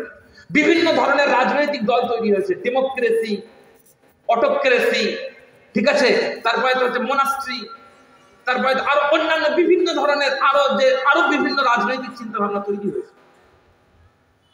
এই কোনটাই ইসলামের শুরুর যুগে ছিল না। এবং এগুলো তৈরি করেছে কারা? মুসলমানরা। কারা তৈরি করেছে? অমুসলিম। তৃতীয় আরেকটা সমস্যা দেখুন, এমন নতুন জিনিস, যে নতুন জিনিসগুলো তৈরি করেছে কারা? মুসলমানেরা। এই নতুন জিনিস তৈরি করেছে কারা? মুসলমানেরা। প্রথম বললাম এমন নতুন জিনিস যেটা প্রাকৃতিক ভাবে দুনিয়াতে আছে, কেউ তৈরি করেন। এমন নতুন জিনিস যেটাকে কাফেররা তৈরি করেছে। থার্ড নম্বরে আসেন এমন নতুন জিনিস যেটাকে মুসলমানরা তৈরি করেছে। এর উদাহরণ কি আমি আপনাদেরকে বলি। প্রথম হচ্ছে যেমন রোজার মাসের আসরের বাদ, ঈশার বাদ একটা জলসার মাহফিল হয়। আমাদের এখানে হয় কি? হয় না। সৌদি আরবে হয়। সৌদি আরবে হয়। শিরক বিদআত মুক্ত দেশ সৌদি আরবে হয়। কথা বুঝতে পেরেছেন? আপনি কোনো সাহাবীকে জিজ্ঞেস করবেন পৃথিবীর মধ্যে একমাত্র শিরক বিদআত মুক্ত দেশ কোনটা? সৌদি আরব। তো সেই সৌদি আরবের ক্যাসেট শোনাচ্ছি আপনাদেরকে। কি হয়? রমজান মাসে প্রতিদিন আসরের পরে এবং ঈশার পরে কি হয়? আলোচনার মজলিস। কেন রমজান মাসেই করতে হবে? কেন রমজান মাসেই করতে হবে? কেন সফর মাসে নয়? কেন রবিউল আউয়ালে নয়? কেন রবিউল সানিতে নয়? কেন জামাদিউল আউয়ালে নয়? কেন জামাদিউল সানিতে নয়? কারা তৈরি করেছে? মুসলমানেরা তৈরি করেছে। আর একটা উদাহরণ দিই, যেমন হচ্ছে যে জুলহাজ মাসের 1 থেকে 10 তারিখ পর্যন্ত প্রতি রাত্রে, আমি এটা হজের সময় দেখে এসেছি মসজিদে, জুলহাজ মাসের 1 থেকে 10 তারিখ পর্যন্ত প্রতি রাত্রে ওয়াজের মজলিস। সারা বছর কেন হয় না? আর কি আছে? যেমন হচ্ছে সলাতুল ইস্তিসকা পড়ার জন্য, এটা সৌদি আরবের ওখানকার যারা মানে দ্বীনি মানে যে কি বলা হয় মিনিস্ট্রি অফ রিলিজিয়ন, যারা ধর্ম মন্ত্রণালয়, তারা এটাকে স্পেশাল করে দিয়েছেন যে বৃষ্টির জন্য যে সলাতুল ইস্তিসকা পড়া হয়, সলাতুল ইস্তিসকা কবে পড়া হবে না? সলাতুল ইস্তিসকা পড়া হবে কিবারে? মঙ্গলবারে, সোমবারে পড়া হবে আর বৃহস্পতিবারে পড়া হবে। কারা? সেখানে তারা নিয়ম করছে। কেন না? সোমবারে আর বৃহস্পতিবারে রোজা রাখার ফজিলত বর্ণনা হয়েছে। কথা বুঝতে পেরেছেন? এখন তারাই কি করছে? রোজার উপরে কিয়াস করে নামাজ চাপিয়ে দিচ্ছে। এই বেদাতগুলো এখানকার বেদাত নয়, এই বেদাতগুলো সৌদি আরবের বেদাতের কথা বলছে। আর কি? আমি আপনাদের কাছে আরো কয়েকটা উদাহরণ দিই। যেমন হচ্ছে রমজান মাসে মাগরিবের নামাজের 2 ঘন্টা পর ঈশার আযান। কোথা হচ্ছে? না সৌদি আরবে হচ্ছে 2 ঘন্টা পর। আর কি? প্রত্যেকটা মাহফিল শুরু হবে কোরআন শরীফ দিয়ে। হয় না আপনাদের এখানে? হয় না? এই যে আজকে এখানে জলসা হলো, প্রথম কি বল, আজকে শুরু হচ্ছে, প্রথম কোরআন শরীফ তেলাওয়াত করার মাধ্যমে শুরু করবেন অমুক কারি সাহেব, মজলিস শুরু হয় কোরআন শরীফ তেলাওয়াতের মাধ্যমে। হয় না? রাসূল পাক সাল্লাল্লাহু আলাইহি ওয়াসাল্লামের যুগে এটা বাধ্যতামূলক ছিল। হুজুর পাক সাল্লাল্লাহু আলাইহি ওয়াসাল্লাম প্রত্যেক মজলিস কোরআন শরীফ একজনকে দিয়ে তেলাওয়াত করিয়ে শুরু করেছেন? করেন না? শুরু করিয়েছেন? কোনো প্রমাণ দেখাতে পারবেন? হয়তো কোথাও একবার দুবার কয়েকজন সাহাবা আগে তেলাওয়াত করেছেন, হয়তো রাসূল পাক সাল্লাল্লাহু আলাইহি ওয়াসাল্লাম নিজেই কয়েকবার আগে তেলাওয়াত করেছেন, কিন্তু এটার উপরে ইলতিজাম করা, বাধ্যতামূলক করা ছিল এটা। আরেকটা আমি আপনাদের সামনে জ্বলন্ত বেদাতের উদাহরণ দিই। কোরআন শরীফের হিফজের প্রতিযোগিতা করা, কোরআন শরীফের কিরাআতের প্রতিযোগিতা করা। কোন সাহাবা করেছে বলেন? প্রশ্ন আছে, মিলাদ কিয়াম যারা করে তাদের কাছে প্রশ্ন, কোন সাহাবা মিলাদ কিয়াম করেছেন? আপনি ঘুরিয়ে জিজ্ঞেস করবেন, যারা হিফজ প্রতিযোগিতা করে, সারা বিশ্বময় হচ্ছে কিরাত প্রতিযোগিতা, কোন সাহাবা করেছে? জিজ্ঞেস করবেন কোন সাহাবা কিরাত প্রতিযোগিতা করেছে, বলেন না। রাসূল পাক সাল্লাল্লাহু আলাইহি ওয়াসাল্লামের জামানায় হতো, সব সাহাবা একসঙ্গে বসে আছেন।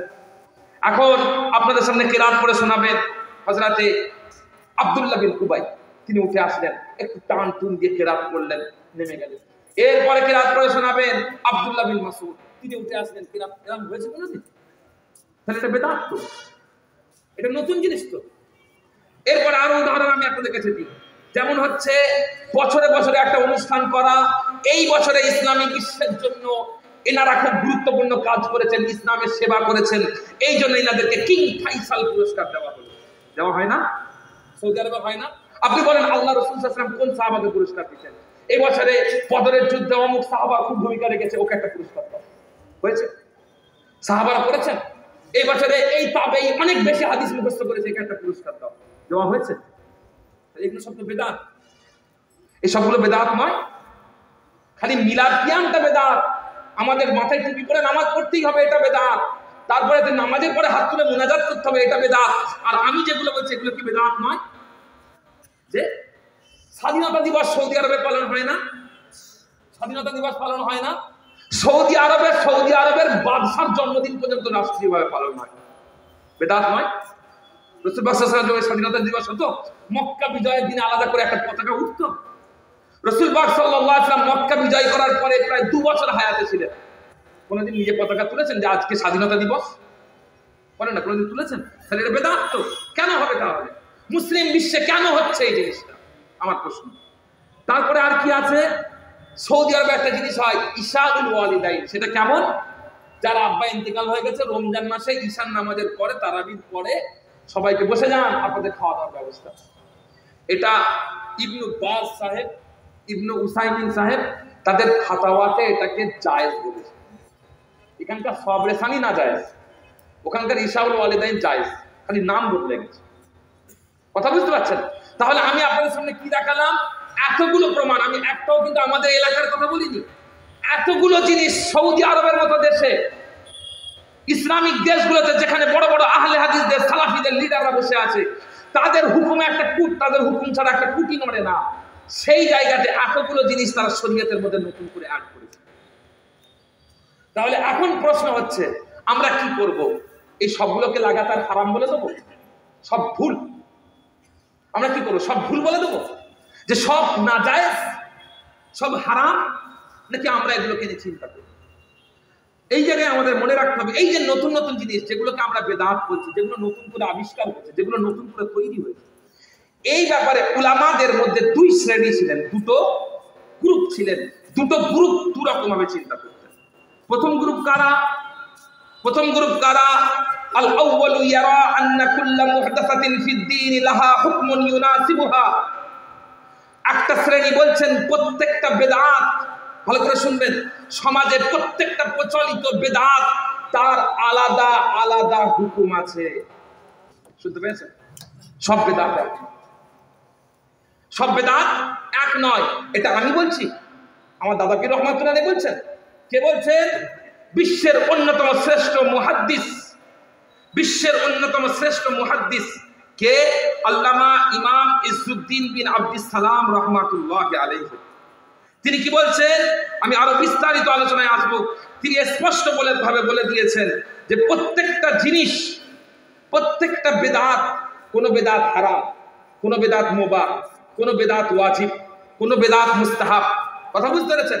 সব বেদাত এক নয়। এটা এক শ্রেণীর উলামাদের মানসিকতা।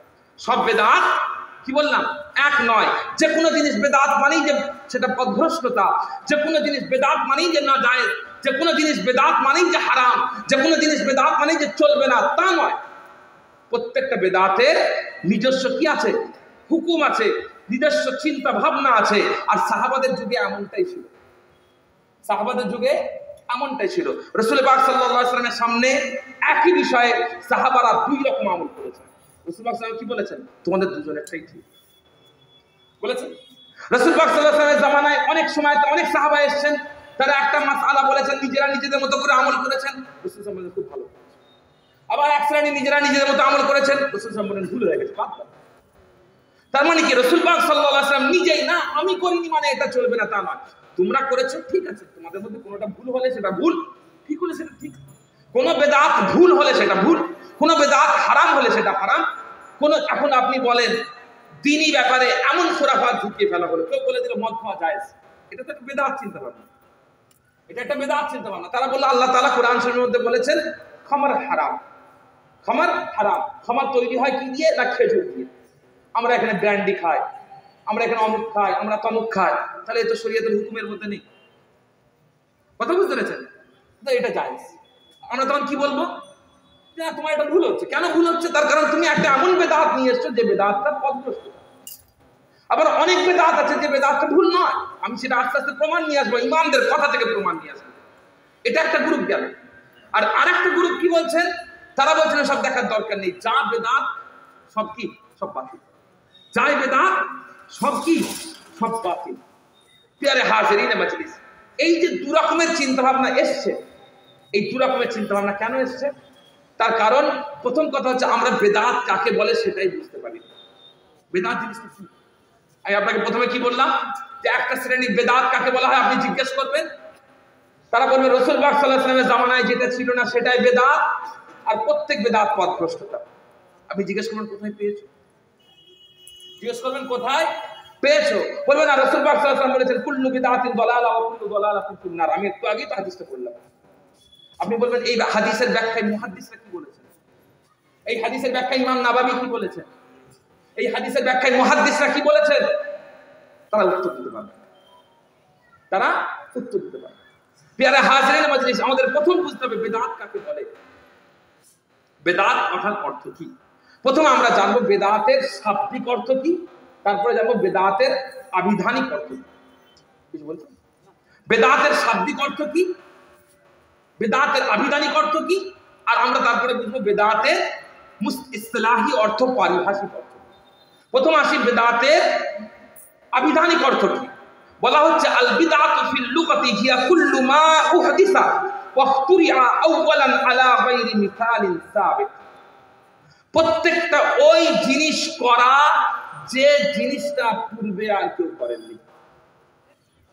প্রত্যেকটা এমন জিনিস করা যেটা পূর্বে এর আগে কেউ করেননি। সাওয়াউন মিনহা মা ইয়াতাআল্লাকু বিউমুরিদ দ্বীন আকাইদুহু ওয়া ইবাদাতুহু ওয়া মুআমালাতুহু আও মা ইয়াতাআল্লাকু বিশুউনিদ দুনিয়া ওয়াল হায়াতি মিম্মা লা সিলাতা লাহু বিদ্দীন। যদি বেদাতের আবিধানিক অর্থ দেখেন তাহলে সে দ্বীনি ব্যাপারেও হতে পারে, যেমন মানুষের ইবাদত, মানুষের আমল, মানুষের দ্বীনের সঙ্গে সম্পর্কিত যা কিছু আছে এই সব কিছুর মধ্যে নতুন ভাবে কোনো জিনিস করলে সেটাও বেদাত। এমনকি দুনিয়াবি কোনো জিনিস করলেও শাব্দিক ভাবে দেখলে সেটাও বেদাত। কথা বুঝতে পারছেন? প্রত্যেকটা নতুন জিনিস যদি আপনি বেদাতের শব্দগত অর্থ দেখেন তাহলে এই মোবাইল চালানোটাও বেদাত, কারণ এর আগে মোবাইল কেউ চালাতো না। কথা বুঝতে, এটা শব্দগত বলছি, এটা ইসতিলাহি না। আবিধানিক অর্থ অনুযায়ী মোবাইল চালানোটাও কি? বেদাত। কথা স্পষ্ট হয়েছে? আল্লাহ রাব্বুল আলামিন নিজেকে বলছেন বাদিউস সামাওয়াতি ওয়াল আরদ, বাদিউস সামাওয়াতি ওয়াল আরদ, আমি হচ্ছি এই জমিন আসমানের সৃষ্টিকারী। এখানে আল্লাহ তাআলা সৃষ্টিকারী অর্থ কি না? বাদি, অর্থাৎ বেদা শব্দ থেকে এসেছে, বাদা শব্দ থেকে এসেছে, নতুন ভাবে দুনিয়াকে সৃষ্টি করা। এর আগে অন্য কোনো দুনিয়া ছিল না, আল্লাহ তাআলার সামনে কোনো মিসাল ছিল না, কোনো উদাহরণ ছিল না। সমস্ত উদাহরণ ছাড়াই আল্লাহ রাব্বুল আলামিন এই দুনিয়াকে কি করেছেন? সৃষ্টি করেছেন। তাই নিজেকে কি বললেন? বাদিউস সামাওয়াতি ওয়াল আরদ। কথা বুঝতে পেরেছেন? প্রিয় হাজিরিন, এই জায়গাকে লক্ষ্য করে ইমাম কুরতুবী রাহমাতুল্লাহ আলাইহি ব্যাখ্যা দিচ্ছেন বদী শব্দের অর্থ কি? আই মুনশিউহা ওয়া মুজিদুহা ওয়া মুবদিউহা ওয়া মুখতিরুহা। তিনি দুনিয়াকে ইনশা করেছেন, সৃষ্টি করেছেন, এটার এক্সিস্টেন্স নিয়ে এসেছেন, এটাকে শুরু করেছেন, এটাকে আবিষ্কার করেছেন আলা গায়রি হাদ্দিন ওয়ালা মিসালিন, কোনো ডেফিনেশন ছাড়া, কোনো মিসাল ছাড়া, কোনো উদাহরণ। অর্থাৎ এখান থেকে বোঝা গেল বেদাতের শব্দগত অর্থ কি? বেদাতের শব্দগত অর্থ হলো পূর্বের কোনো উদাহরণ, পূর্বের কোনো নমুনা, পূর্বের কোনো ডিজাইন, পূর্বের কোনো মিসাল ছাড়াই কোনো কিছুকে সৃষ্টি করা। কথা স্পষ্ট হয়েছে? কথা বুঝতে পেরেছেন? এবারে আসি বিদআতের আবিধানিক অর্থ নিয়ে। এদিকে খেয়াল করে, বেদাতের আবিধানিক অর্থ আমি আপনাদের সামনে 3 থেকে 4 জন ইমাম মুজতাহিদদের আবিধানিক অর্থ বলবো। 3 থেকে 4 জন বড় বড় মুজতাহিদ ইমামদের পক্ষ থেকে বলবো, আপনারা মিলিয়ে দেখে নেবেন যে বর্তমান সময়তে যারা বেদাতের সংজ্ঞা দিচ্ছে এই সংজ্ঞার সঙ্গে মিলছে কিনা। প্রথম বেদাতের সংজ্ঞা কি? ভালো করে শুনবেন।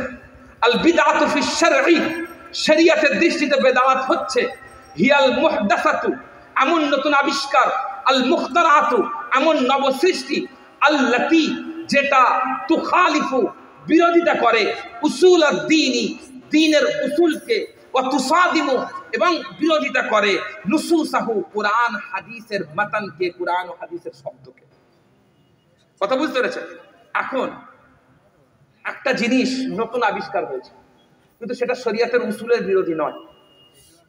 শরীয়তের আপনি এই সংজ্ঞা অনুযায়ী কোনটাকে বেদাত বলবেন? আপনি বেদাত তখনই বলতে পারবেন, ধরেন আপনি সাপোজ আপনি বলছেন সবরেসানি করা বেদাত, সবরেসানি করা বেদাত আপনি বলছেন, আপনাকে এখন প্রুফ দিতে হবে কোরআন হাদিসে এক জায়গায় লেখা আছে সবরেসানি করা যাবে না, তবেই আপনি সবরেসানি করে বেদাত। কথা বুঝতে পারছেন কেন? তার কারণ যদি কোরআন হাদিসে স্পষ্টভাবে লেখা থাকে সবরেসানি করা যাবে না, তখন কি হলো? তখন যেটা হলো সেটা শরীয়তের মানসুস হলো, শরীয়তের নাস হলো। আপনি যখন বললেন সবরেসানি করতে হবে, তখন আপনার কথাটা কি হলো? সরাসরি কোরআন হাদিসের কথা বিরোধী হয়ে গেল, তখন আপনার কথাটা বেদাত।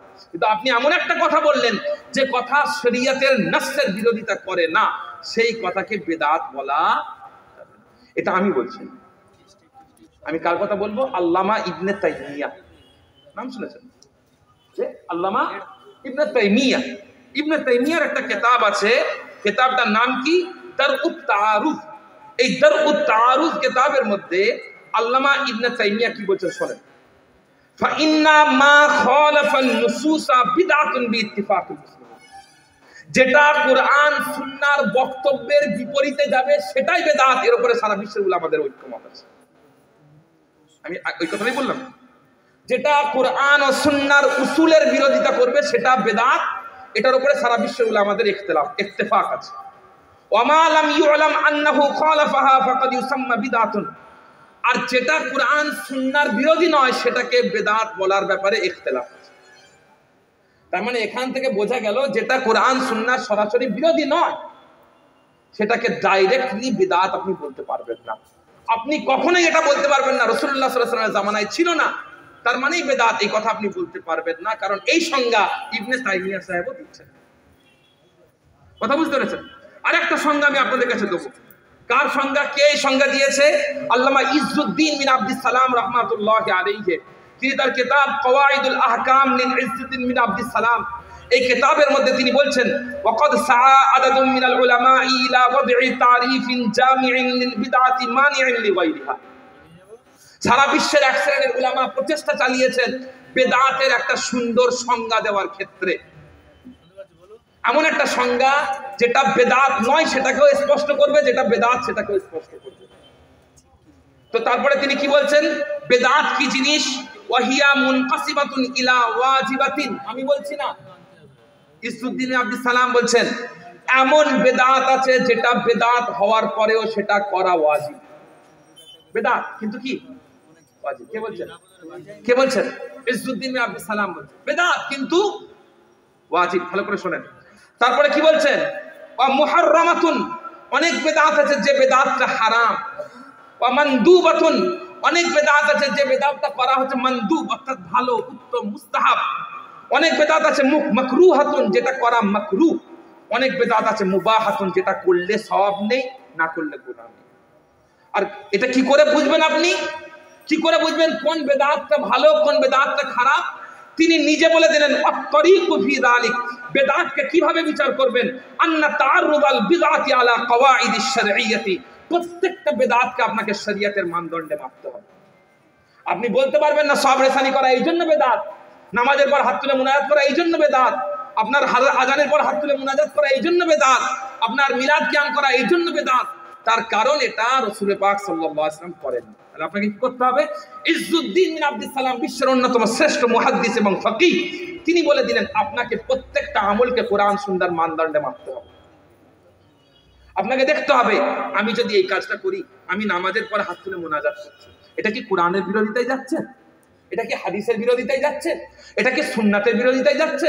এটার কারণে কি কোনো কোরআনের আয়াতের বিরোধিতা করা হয়ে যাচ্ছে? এটার করার কারণে কি কোনো সুন্নাতের বিরোধিতা করা হয়ে যাচ্ছে? যদি এটা না হয় তাহলে এটাকে বেদাত বলা যাবে। কে বলছেন? আল্লামা ইজ্জুদ্দিন বিন আব্দুস সালাম রাহমাতুল্লাহ। আমি আরেকটা সংজ্ঞা দেব কার পক্ষ থেকে? আল্লামা ইমাম ইবনে হাজার আসকালানী রাহমাতুল্লাহ আলাইহির পক্ষ থেকে। কে তিনি? বুখারীর সর্বশ্রেষ্ঠ ব্যাখ্যাকার, পৃথিবীর অন্যতম শ্রেষ্ঠ আলেম, পৃথিবীর অন্যতম শ্রেষ্ঠ হাফেজুল হাদিস।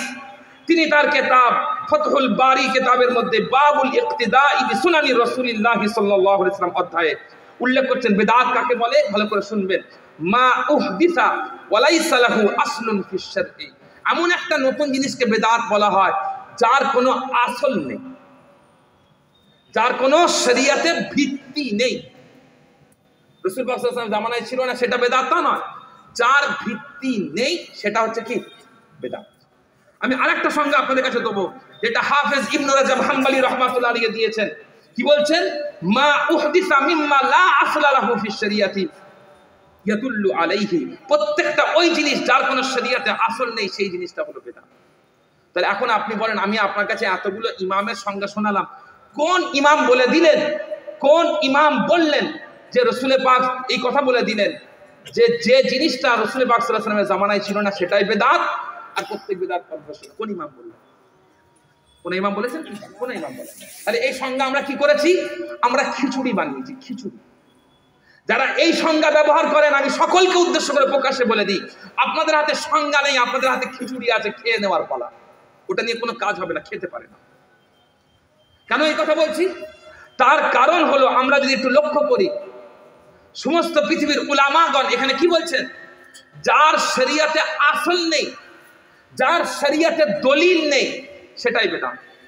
যদি রাসূল পাক সাল্লাল্লাহু আলাইহি ওয়াসাল্লামের জামানায় কোনো আমল এমন কেউ করে যে আমলের শরিয়াতে দলিল নেই, সেটা কি হবে? রাসূল পাক সাল্লাল্লাহু আলাইহি ওয়াসাল্লামের জামানাতে করছে কিন্তু শরিয়াতে দলিল নেই, কি হবে? বেদাত। কথা বুঝতে পারছেন? রাসূল পাক সাল্লাল্লাহু আলাইহি ওয়াসাল্লামের জামানাতে হচ্ছে, সাহাবাদের জামানাতে হচ্ছে, তাবেঈনদের জামানাতে হচ্ছে, কিন্তু শরিয়াতে তার কোনো দলিল নেই, সেটা কি হবে? বেদাত। এই জামানাতে শুরু হচ্ছে কিন্তু তার একটা শরীয়ত দলিল আছে, তাহলে কি হবে? সেটা বেদাত। কথা বুঝাতে পারছি আমি আপনাদের কাছে? যে এখন তারা কি করছে জানেন? তারা কিভাবে খিচুড়িটা বানাচ্ছে দেখেন। পৃথিবীতে উলামাদের দুটো শ্রেণী আছে। শেষ করব? আচ্ছা ঠিক আছে, আমাকে অনেকটা দূরেও যেতে হবে। যে পৃথিবীতে উলামাদের দুটো শ্রেণী আছে। একটা শ্রেণী কি বলছেন? একটা একটু লক্ষ্য করেন, আমি শেষ করব। একটা শ্রেণী বলছেন যে বিদআত হচ্ছে রাসূল পাক সাল্লাল্লাহু আলাইহি ওয়াসাল্লামের জামানায় যেটা ছিল না সেটা বেদাত, তবে বেদাত ভালোও হতে পারে খারাপও হতে পারে। বুঝতে পারছেন? রাসূল পাক সাল্লাল্লাহু আলাইহি ওয়াসাল্লামের জামানায় যেটা ছিল না সেটাই বেদাত, কিন্তু বেদাত ভালোও হতে পারে খারাপও হতে পারে। কে বলছেন? কে বলছেন? এক শ্রেণী উলামা বলছেন। এই উলামাদের মধ্যে কে আছেন? আল্লামা ইবনুল আসির রাহমাতুল্লাহ আলাইহি আছেন। তিনি কি বলছেন? আল বিদআতু বিদআতান। বেদাত হলো দুটো বেদাত। বেদাত হলো কটা বেদাত? দুটো বেদাত। কথা বুঝতে পেরেছেন? আমাদের একজন এই কথা বলেছিলেন যে ফুরফুরা শরীফের মুজাদ্দিদুজ্জামান রাহমাতুল্লাহ আলাইহি শিরক বিদআতের বিরোধী। এই কথাতে একজন সেখানে মন্তব্য করেছেন, না তিনি শিরক বিদআতের বিরোধী নয়, বরং তিনি বেদাতকে ভালো বেদাত খারাপ বেদাত বলে ভাগ করে তিনি সমাজে খারাপ বেদাতকে প্রচারিত করেছেন।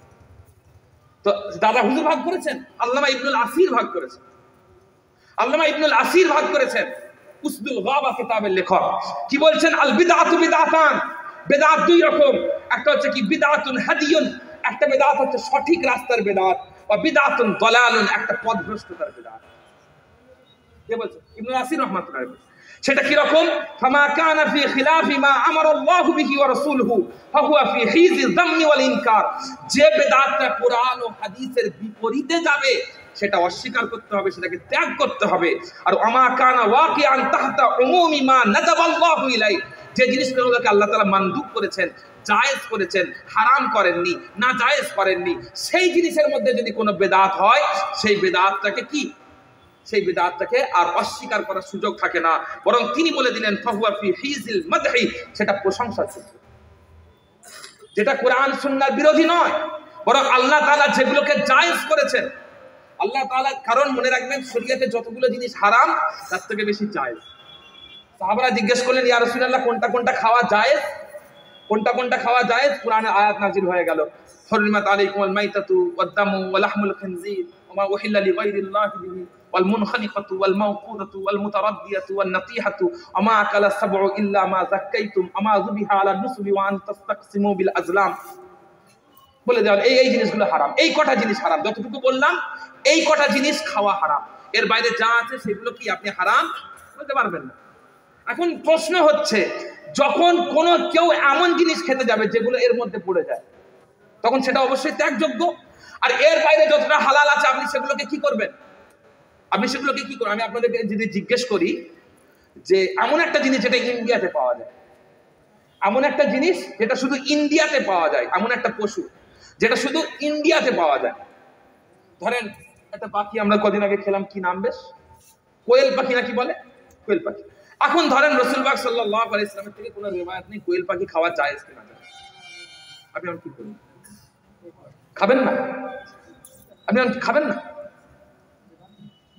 এটার ক্ষেত্রে আপনি কি করবেন? এটার ক্ষেত্রে উসুল হচ্ছে এটা আল্লাহ তাআলা দেওয়া মানদুবের মধ্যে অন্তর্ভুক্ত, এটা হারামের মধ্যে নেই।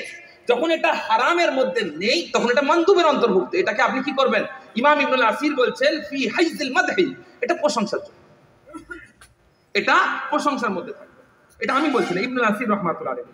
আর কার সংজ্ঞা দেবো? ইজ্জুদ্দিন আব্দুস সালাম রাহমাতুল্লাহ আলাইহির কথা একটু আগে বললাম, তিনি কি বলেছেন? বেদাত ওয়াজিব হয়, মনে আছে তো? বেদাত ওয়াজিব হয়। তিনি উদাহরণ দিয়েছেন কোন বেদাত হারাম, কোন বেদাত ওয়াজিব, কোন বেদাত মাদহুন মানদুব, কোন বেদাত মুবাহ। তিনি সুন্দর করে উদাহরণ দিয়েছেন। তিনি কি বললেন লক্ষ্য করে দেখুন, তিনি বলে দিলেন ওয়াহিয়া মুনকাসিমাতুন ইলা ওয়াজিবাতিন ওয়া মুহাররামাতিন ওয়া মানদুবাতিন ওয়া মাকরুহাতিন ওয়া মুবাহাতিন ওয়া তারিকু ফি যালিকা আন্না তাআরুদাল বিদআতি আলা কাওয়াইদিশ শারঈয়্যা, যেটা একটু আগে বললাম। তারপর কি বললেন? ফা ইন দাখালাত ফি কাওয়াইদিল ইজাবি ফাহুয়া ওয়াজিবাতুন, শরীয়তের যে জিনিসগুলোকে শরীয়ত ওয়াজিব করেছে কোন বিদআত যদি তার অন্তর্ভুক্ত হয় তাহলে সেটা ওয়াজিব। উদাহরণ দেন, উদাহরণ কি? আল্লামা ইজ্জুদ্দিন আব্দুস সালাম রাহমাতুল্লাহ উদাহরণ দিচ্ছেন, সেটা হচ্ছে কি কাল ইশতিগাল বিইলমিন নাহওয়ি ওয়া তাদউইন উসুলিল ফিকহ। নাহু পড়তে হবে। আমি আপনার সামনে হাদিস পড়ছি, আমি আপনার সামনে আরবি ইবারত পড়ছি, দেখেন যে জবর আছে, যে জবর আছে, তাহলে আমি পড়ছি কি করে পড়ছি? তার কারণ আল্লাহ তাআলা মাদ্রাসায় পড়ার দৌলতে কিছু ইলমুন নাহুর জ্ঞান দিয়েছে, তার ভিত্তিতে পড়ছি। এখন আমাকে শরিয়ত বুঝতে গেলে আরবি পড়া জানতে হবে। আবার আরবিতে জেদ জবর থাকে না, জেদ জবর কি করে পড়তে হয় জানবো কোথা থেকে? নাহু থেকে। তাহলে নাহু শেখাটা ইজ্জুদ্দিন আব্দুস সালাম বলেছেন ওয়াজিব। এখন নাহু রাসূল পাক সাল্লাল্লাহু আলাইহি ওয়াসাল্লামের জামানায় ছিল। হযরত আলী রাদিয়াল্লাহু তাআলা আনহুর অনুমতিতে তার একজন ছাত্র পরবর্তীতে তৈরি করেছে, তাহলে সেটা ওয়াজিব কি করে হয়? দ্বিতীয় হচ্ছে উসুলুল ফিকহ। উসুলুল ফিকহ, কোরআন শরীফের এক একটা আয়াতে এক এক রকম ব্যাখ্যা পাওয়া যায়, হাদিস শরীফের এক একটা কথা থেকে এক এক রকম ব্যাখ্যা পাওয়া যায়। কোনটার উপরে কিভাবে আমল করব সেটা নির্ধারণ করে কে? উসুলুল ফিকহ। আল্লাহ তাআলা বললেন আকিমুস সালাহ, নামাজ পড়ো। আমরা বললাম নামাজ পড়াটা ফরজ, ঠিক আছে? আল্লাহ তাআলা নামাজ পড়াটা ফরজ। কোরআন শরীফের আরেকটা আয়াত আছে, আল্লাহ তাআলা বললেন তোমরা যখন কেনা বেচা করবে সেখানে তোমরা সাক্ষী রাখবে। আল্লাহ তাআলা বলেন নামাজ পড়ো, এটাও একটা আদেশ, এই আদেশটা ফরজ। আল্লাহ তাআলা বললেন তোমরা কেনা বেচার সঙ্গে সাক্ষী রাখবে, এটাও আদেশ, কিন্তু এটা কি? এটা মুস্তাহাব। তাহলে আল্লাহ তাআলা আদেশ, একই ভাষায় আদেশ, এক জায়গায় ফরজ, এক জায়গায় মুস্তাহাব। কি করে হচ্ছে? কার ভিত্তিতে হচ্ছে? উসুলুদ দ্বীনের ভিত্তিতে হচ্ছে, উসুলুল ফিকহের ভিত্তিতে হচ্ছে। তাই জন্য এটা জানা ওয়াজিব, যদিও এটা রাসূল পাক সাল্লাল্লাহু আলাইহি ওয়াসাল্লামের পরে এসেছে। কথা বুঝতে পেরেছেন? এরপরে তিনি কি বলছেন? এরপরে তিনি উল্লেখ করে দিচ্ছেন যে এমন জিনিস আছে যেটা বেদাত কিন্তু হারাম। আও ফি কওয়াইদিত তাহরিমি ফামুহাররামাতুন, কোন জিনিস যদি হারামের অন্তর্ভুক্ত হয় তাহলে সেটা হারাম হবে। উদাহরণ কি?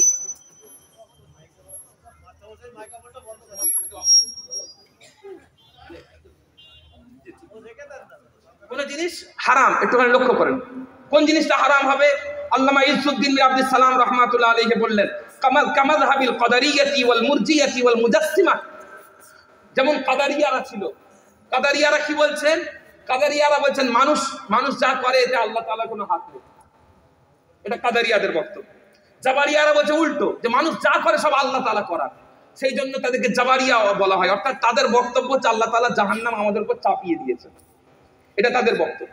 কাদারিয়ারা বলছেন না, তা নয়, বরং মানুষ যা করে সব নিজেই করে, এখানে আল্লাহ তাআলার কোনো কর্তৃত্ব নেই। এই দুজনই পথভ্রষ্ট, এই দুজনই পথভ্রষ্ট। আহলুস সুন্নাহ ওয়াল জামাত অন্য বক্তব্য বলছে, আমি এখানে সময় সংক্ষেপ, সেটা আমি আর উল্লেখ করলাম না।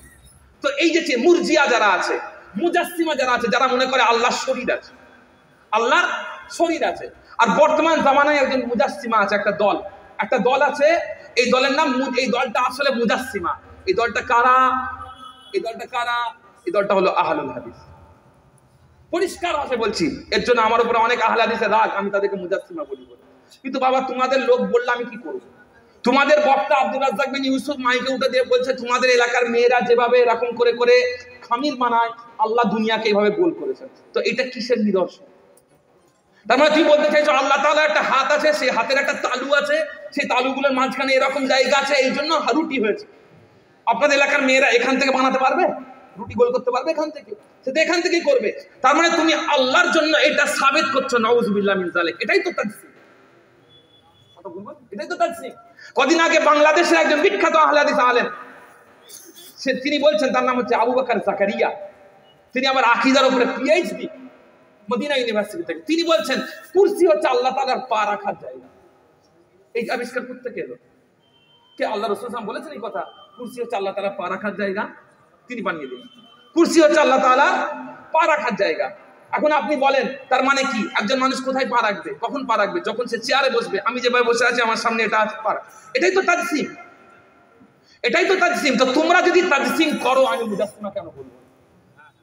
তো তারা এই যে নতুন আকীদার অনুপ্রবেশ ঘটাচ্ছে, এই নতুন আকীদার অনুপ্রবেশ ঘটানোটাই হলো হারাম বেদাত।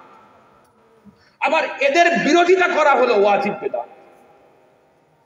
এদের বিরোধিতা করা হলো ওয়াজিব বেদাত। আল্লামা ইসুদ্দিন আব্দুস সালাম বলেন, এই যে আমরা এখানে আলোচনা করছি, বিরোধিতা করছি, এটা বেদাত কিন্তু ওয়াজিব করতে হবে। কথা বুঝতে পেরেছেন? এরপরে তিনি আর কি বলছেন? এরপরে আরো উল্লেখ করে দিলেন এমন কোন বেদাত আছে যে বেদাতগুলো হচ্ছে মানদুব। উদাহরণ কি? তিনি বলেন কাবিনা ইরুবতি ওয়াল মাদারিস, বিভিন্ন ইনস্টিটিউশন খোলা, বিভিন্ন মাদ্রাসা তৈরি করা, এগুলো কি? বেদাত। এই মাদ্রাসা বুখারীর এর দারসে নিজামিতে চলে, এই মাদ্রাসার এই সিলেবাস, এই মাদ্রাসার এই সিলেবাস, এগুলো কি? বেদাত। কিন্তু এগুলো মানদুব, এগুলো মানদুব। আমি বলছি না, ইসুদ্দিন বিন আব্দুস সালাম রাহমাতুল্লাহ। আর কি বলছেন? এর সাথে সাথে তিনি উল্লেখ করে দিলেন যে তাসাউফের ব্যাপারে কথা বলা, রাসূল পাক সাল্লাল্লাহু আলাইহি ওয়াসাল্লাম অত সূক্ষ্ম কথা তাসাউফের ব্যাপারে বলতেন না। পরবর্তীতে সুফিরা বলেছেন তাদের নিজেদের এক্সপেরিয়েন্স থেকে, এটা বেদাত কিন্তু মানদুব। কথা বুঝলেন? আবার এমন জিনিস আছে যে জিনিসগুলো হচ্ছে কি, যে জিনিসগুলো হচ্ছে বেদাত কিন্তু মুবাহ, করলেও অসুবিধা নেই, না করলেও অসুবিধা নেই। যেমন হচ্ছে ঈদের তিনি উল্লেখ করলেন কি? তিনি বললেন যে আকমা সুবহি ওয়াল আসর, ফজরের নামাজের পর আসরের নামাজের পর মুসাফা করা বেদাত কিন্তু মুবাহ। ঠিক একইভাবে আমরা যদি এখান থেকে কিয়াস করি, ঈদের পরে সালাম করা, মুসাফা করা, মুআনাকা করা বেদাত কিন্তু কি? মুবাহ। এটাকে নাজায়েজ বলে দেওয়া, এটাকে হারাম বলে দেওয়া, শবে বরাতের রাত্রি উপলক্ষে একটু নামাজ আদায় করা, এটা মুবাহ, এটা মুস্তাহাব, এটা মানদুব। কথা বুঝতে পেরেছেন? এটা মানদুব। কিন্তু কেউ যদি মনে করে অন্য রাত্রে নামাজ পড়ার দরকার নেই, শুধু এই রাত্রে নামাজ পড়েই সব মাফ, সেটা আলাদা জিনিস, সেটা আলাদা জিনিস। কিন্তু যদি কেউ মনে করে আমরা 5 ওয়াক্ত নামাজ অন্য দিনে পড়ি, আজকে একটু বেশি পড়লাম, সেটা কি হবে? মানদুব হবে না। এটা বেদাত, এটা হারাম। এটা ইমামদের বক্তব্য না। আমি আপনাদের সামনে কিতাব খুলে দেখিয়ে দিচ্ছি। আরো আরেকজনের বক্তব্য উল্লেখ করি। সেই বক্তব্যটা কার? আবু শামা আল মাকদিসি রাহমাতুল্লাহ আলাইহি, শাফি মাযহাবের বিখ্যাত আলেম। আমি এই কথা বলি, শেষ আমাকে অনেক দূরে যেতে হবে। আবার আবু শামা আল মাকদিসি রাহমাতুল্লাহ আলাইহি বলেন, আসলে এমন মজলিসে এই আলোচনা করাটাও এমন জিনিস, এর একটা লোভ আছে। এর একটা লোভ আছে, কথা বলতে চাইছে। এমন অনেক আলোচনা আমি ভেবে এসেছি, বলতে পারিনি, আমার মাথায় এখন থেকে ঘুরছে, এগুলো না আলাদা করে ভিডিও করে করে বলতে। কেন বলেন তো? অন্য কিছু নয়, এই আলোচনাগুলো করতে পারা, এতে কি হয় জানেন, আমাদের মেন্টাল স্যাটিসফিকেশন, পড়াশোনা করে একটুখানি কথা বলতে পারা, এটা একটা আলাদা মজা আছে, তৃপ্তি আছে। তো আবু শামা আল মাকদিসি রহমাতুল্লাহ আলাইহি বলছেন, তিনি বলছেন সুম্মাল হাওয়াদিসু, যেটা নতুন আবিষ্কার, যেটা নতুন আবিষ্কার শরীয়তের মধ্যে, যেটা নতুন আবিষ্কার, মুনকাসিমাতুন ইলা বিদআইন মুস্তাহিব্বাতিন ওয়া ইলা বিদআইন মুস্তাকবিহাতিন, যেটা নতুন আবিষ্কার, এটা দুটো ভাগ আছে, একটা মুস্তাহাব বিদআত, একটা মাকরুহ বিদআত। কে বলছেন? আবু শামা মাকদিসি বলছেন। তিনি কার থেকে বলছেন? তিনি বলছেন ক্বালা হারমালাতু ইবনে ইয়াহইয়া সামি'তু শাফিঈ, চার মাযহাবের এক ইমাম, ইমাম মুহাম্মদ বিন ইদরিস আশ-শাফিঈ রাহমাতুল্লাহ আলাইহি বলছেন, আল বিদআতু বিদআতান, বিদআত হচ্ছে দুই রকম। আমি বলছি, ইমাম শাফিঈ বলছেন। এখন দুনিয়ার বুকে কেউ যদি ইমাম শাফিঈর থেকে বড় আলেম হয়ে থাকে, সে একটা অন্য কথা বলবে। দুনিয়ার বুকে আমরা হানাফি, আজকে হানাফি কনফারেন্স, ইমাম আবু হানিফা রাহমাতুল্লাহ শান মান আলাপ আলোচনা হবে। আমি একটা জিনিস সাজেস্ট করব, আগামী বছর থেকে যদি সম্ভব হয়, ইমাম আবু হানিফা রাহমাতুল্লাহ আলাইহির জীবনী শীর্ষক, মানে তার জীবনটাও যেন উল্লেখ করে। আমরা বিভিন্ন মাসআলা নিয়ে আলোচনা করছি, ঠিক আছে, কিন্তু তার জীবনটা নিয়ে যদি আলোচনা করা যায়, আর ইনশাআল্লাহ আমার সর্বোচ্চ আকাঙ্ক্ষা আছে যে আমি চাই যে এই অনুষ্ঠানটা প্রত্যেক বছরে হোক, প্রত্যেক বছরে হোক এই অনুষ্ঠান। এই অনুষ্ঠান আহলে হাদিস বিরোধিতার অনুষ্ঠান হিসেবে নয়, ইমাম আজম হুজুরের ইজ্জত, তার সম্মান, তার আজমতের অনুষ্ঠান হোক। তিনি আমাদের ইমাম, তার নিয়ে কথা জলসা আমরা করি, তার নিয়ে আমরা কথা জলসা করি। এলাকার মুরব্বীদের নামে জলসা হয়, পীরের নামে জলসা হয়, হুজুরের নামে জলসা হয়, একটা ইমামের নামে কথা জলসা আমরা, তার নামে জলসা আমরা করব। এবং ইনশাআল্লাহ এই জলসাকে দেখে বললে বিশ্বাস করবেন না, বহু জায়গায় এখন হানাফি কনফারেন্স হচ্ছে আলহামদুলিল্লাহ, এবং হোক এই জিনিসটা হোক। কিন্তু প্রিয় হাজির, যে কথা বলছিলাম, ইমাম, আমরা এটা হানাফি মাযহাবের আমরা অনুষ্ঠান, হানাফি কনফারেন্স এসেছি, কিন্তু ইমাম শাফিঈ কম নয়, ইমাম শাফিঈ রাহমাতুল্লাহ কম নয়, বিশাল বড় আলেম, বিশাল বড় মুহাদ্দিস ছিলেন। সেই ইমাম শাফিঈ রাহমাতুল্লাহ আলাইহি বলেছেন, বিদআত দুই প্রকার, বিদআতুন মাহমুদাতুন, কিছু বেদাত যেটা প্রশংসনীয়, ও বিদআতুন মাযমুমাতুন, কিছু বেদাত যেটা অপ্রশংসনীয়। কিভাবে বুঝবো? ফামা ওয়াফাকা সুন্নাতা ফাহুয়া মাহমুদুন, যেটা সুন্নাতের সাথে মিলে যায় সেটা প্রশংসনীয়, আমা খালাফা সুন্নাতা ফাহুয়া মাযমুমুন, যেটা সুন্নাতের খেলাফে যায় সেটা মাযমুম। কথা বুঝতে পেরেছেন? আমাদের সমাজে অনেক বেদাত আছে, যে বেদাতগুলো সুন্নাতের খেলাফে যায়, কিন্তু সেগুলোকে নিয়ে আমরা কথা বলি না। আমি আপনাদেরকে উদাহরণ দিই, যেমন লক্ষ্য করেন, একটা বেদাত আছে মসজিদে, আমি এটা শেষ করিনি, এটা বলে, মসজিদে নামাজ হয়, বড় জামাত হয়, সেই জামাত আপনি লক্ষ্য করবেন মুকাব্বির থাকে, মাইকে হয়, মুকাব্বির থাকে না, মাইকে হয়। এখন মুকাব্বির রাখা হচ্ছে রাসূল পাক সাল্লাল্লাহু আলাইহি ওয়াসাল্লামের সুন্নাত। আপনি যখন মাইক লাগালেন, তখন কি হলেন? মাইকটা নতুন আবিষ্কার তো অ্যাড হলোই, এর সাথে সাথে একটা সুন্নাতের খেলাফ হলো কিনা? সুন্নাতের খেলাফ হলো। এখন এই যে সুন্নাতের খেলাফ হলো, মাইকে নামাজ পড়ার সময় মুকাব্বিরকে বাদ দিয়ে, এটা মাযমুমা, এটা অপছন্দনীয়। তাহলে কি করা উচিত? আপনারা মুকাব্বির রাখুন, মুকাব্বিরের কাছে মাইক থাকুন। আপনারা দেখবেন সৌদি আরবে এটা তারা পালন করে, ইমাম সাহেব তার সামনে মাইক থাকে, কিন্তু মুকাব্বিরও থাকে। দেখেছেন তো আপনারা? মুকাব্বিরও থাকে। কেন?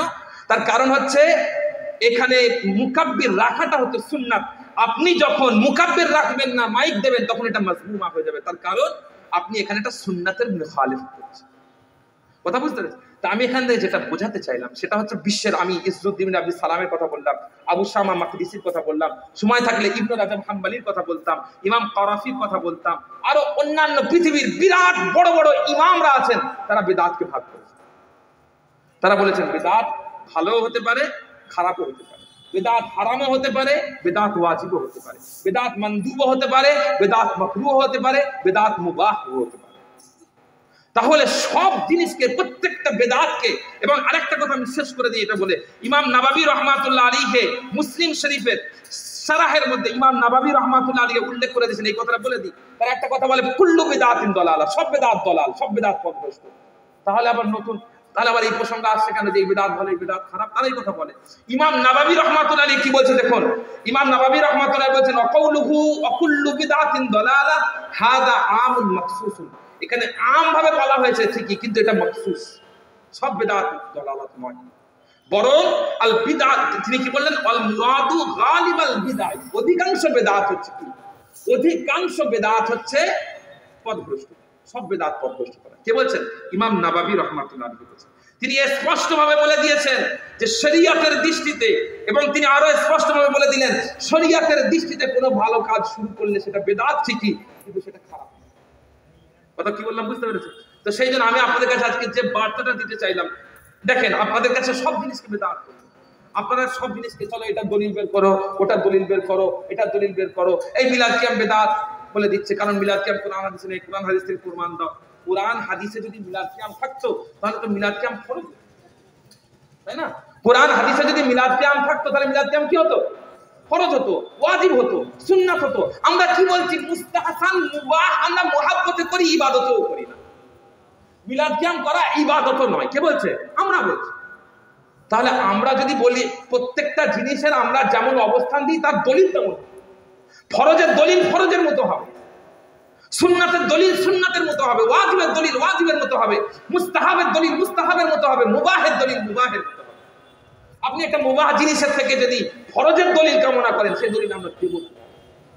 কথা বুঝতে পেরেছেন? তো সেই জন্য আমাদেরকে প্রাথমিকভাবে বুঝে নিতে হবে যে এই ক্ষেত্রে আমাদের সামনে মিলাদ বা যত বেদাত আছে, প্রত্যেকটা বেদাতকে আমরা কিভাবে বিচার করব? সবকটা বেদাতকে আলাদা আলাদাভাবে বিচার করব। সব বেদাত এক নয়, এটা আমার মেসেজ, এবং আমি আশা করি আপনাদের কাছে দলিল দিয়ে দেব। সব বেদাত এক নয়, সব বেদাত এক ধরনের নয়। প্রত্যেকটা বেদাতের মধ্যে কি আছে? পার্থক্য আছে। প্রত্যেকটা লাহু হুকমুন ইউনাসিবুহু, প্রত্যেকটা বেদাতের নিজস্ব হুকুম আছে, যে হুকুমটা তার উপরে মুতলাক। প্রিয় হাজিরিন, আপনাদের সামনে আলোচনা এতক্ষণ আমি আপনাদের সামনে করলাম। আমি জানি না কতটা আলোচনা করতে পেরেছি, তার কারণ মাশাআল্লাহ পোকারা এসে আমাকে আজকে ভালোই, আপনারা যতটা শুনেছেন না শুনেছেন যে, তো মাশাআল্লাহ কেউ ওঠাউঠি করবেন না, এক্ষুনি আজান হবে, এক্ষুনি আজান হবে, জামাত হবে। যে আজকে এই পর্যন্ত, এক মিনিট স্যার, আজকে এই পর্যন্তই। আমার জন্য দোয়া করবেন, আল্লাহ রাব্বুল আলামিন আমাদের সকলকে সঠিকের উপরে কায়েম রাখুন। সকলে বলি আল্লাহুম্মা আমিন। ওয়া মা আলাইনা ইল্লাল বালাগ। আসসালামু আলাইকুম ওয়া রাহমাতুল্লাহি ওয়া বারাকাতুহু।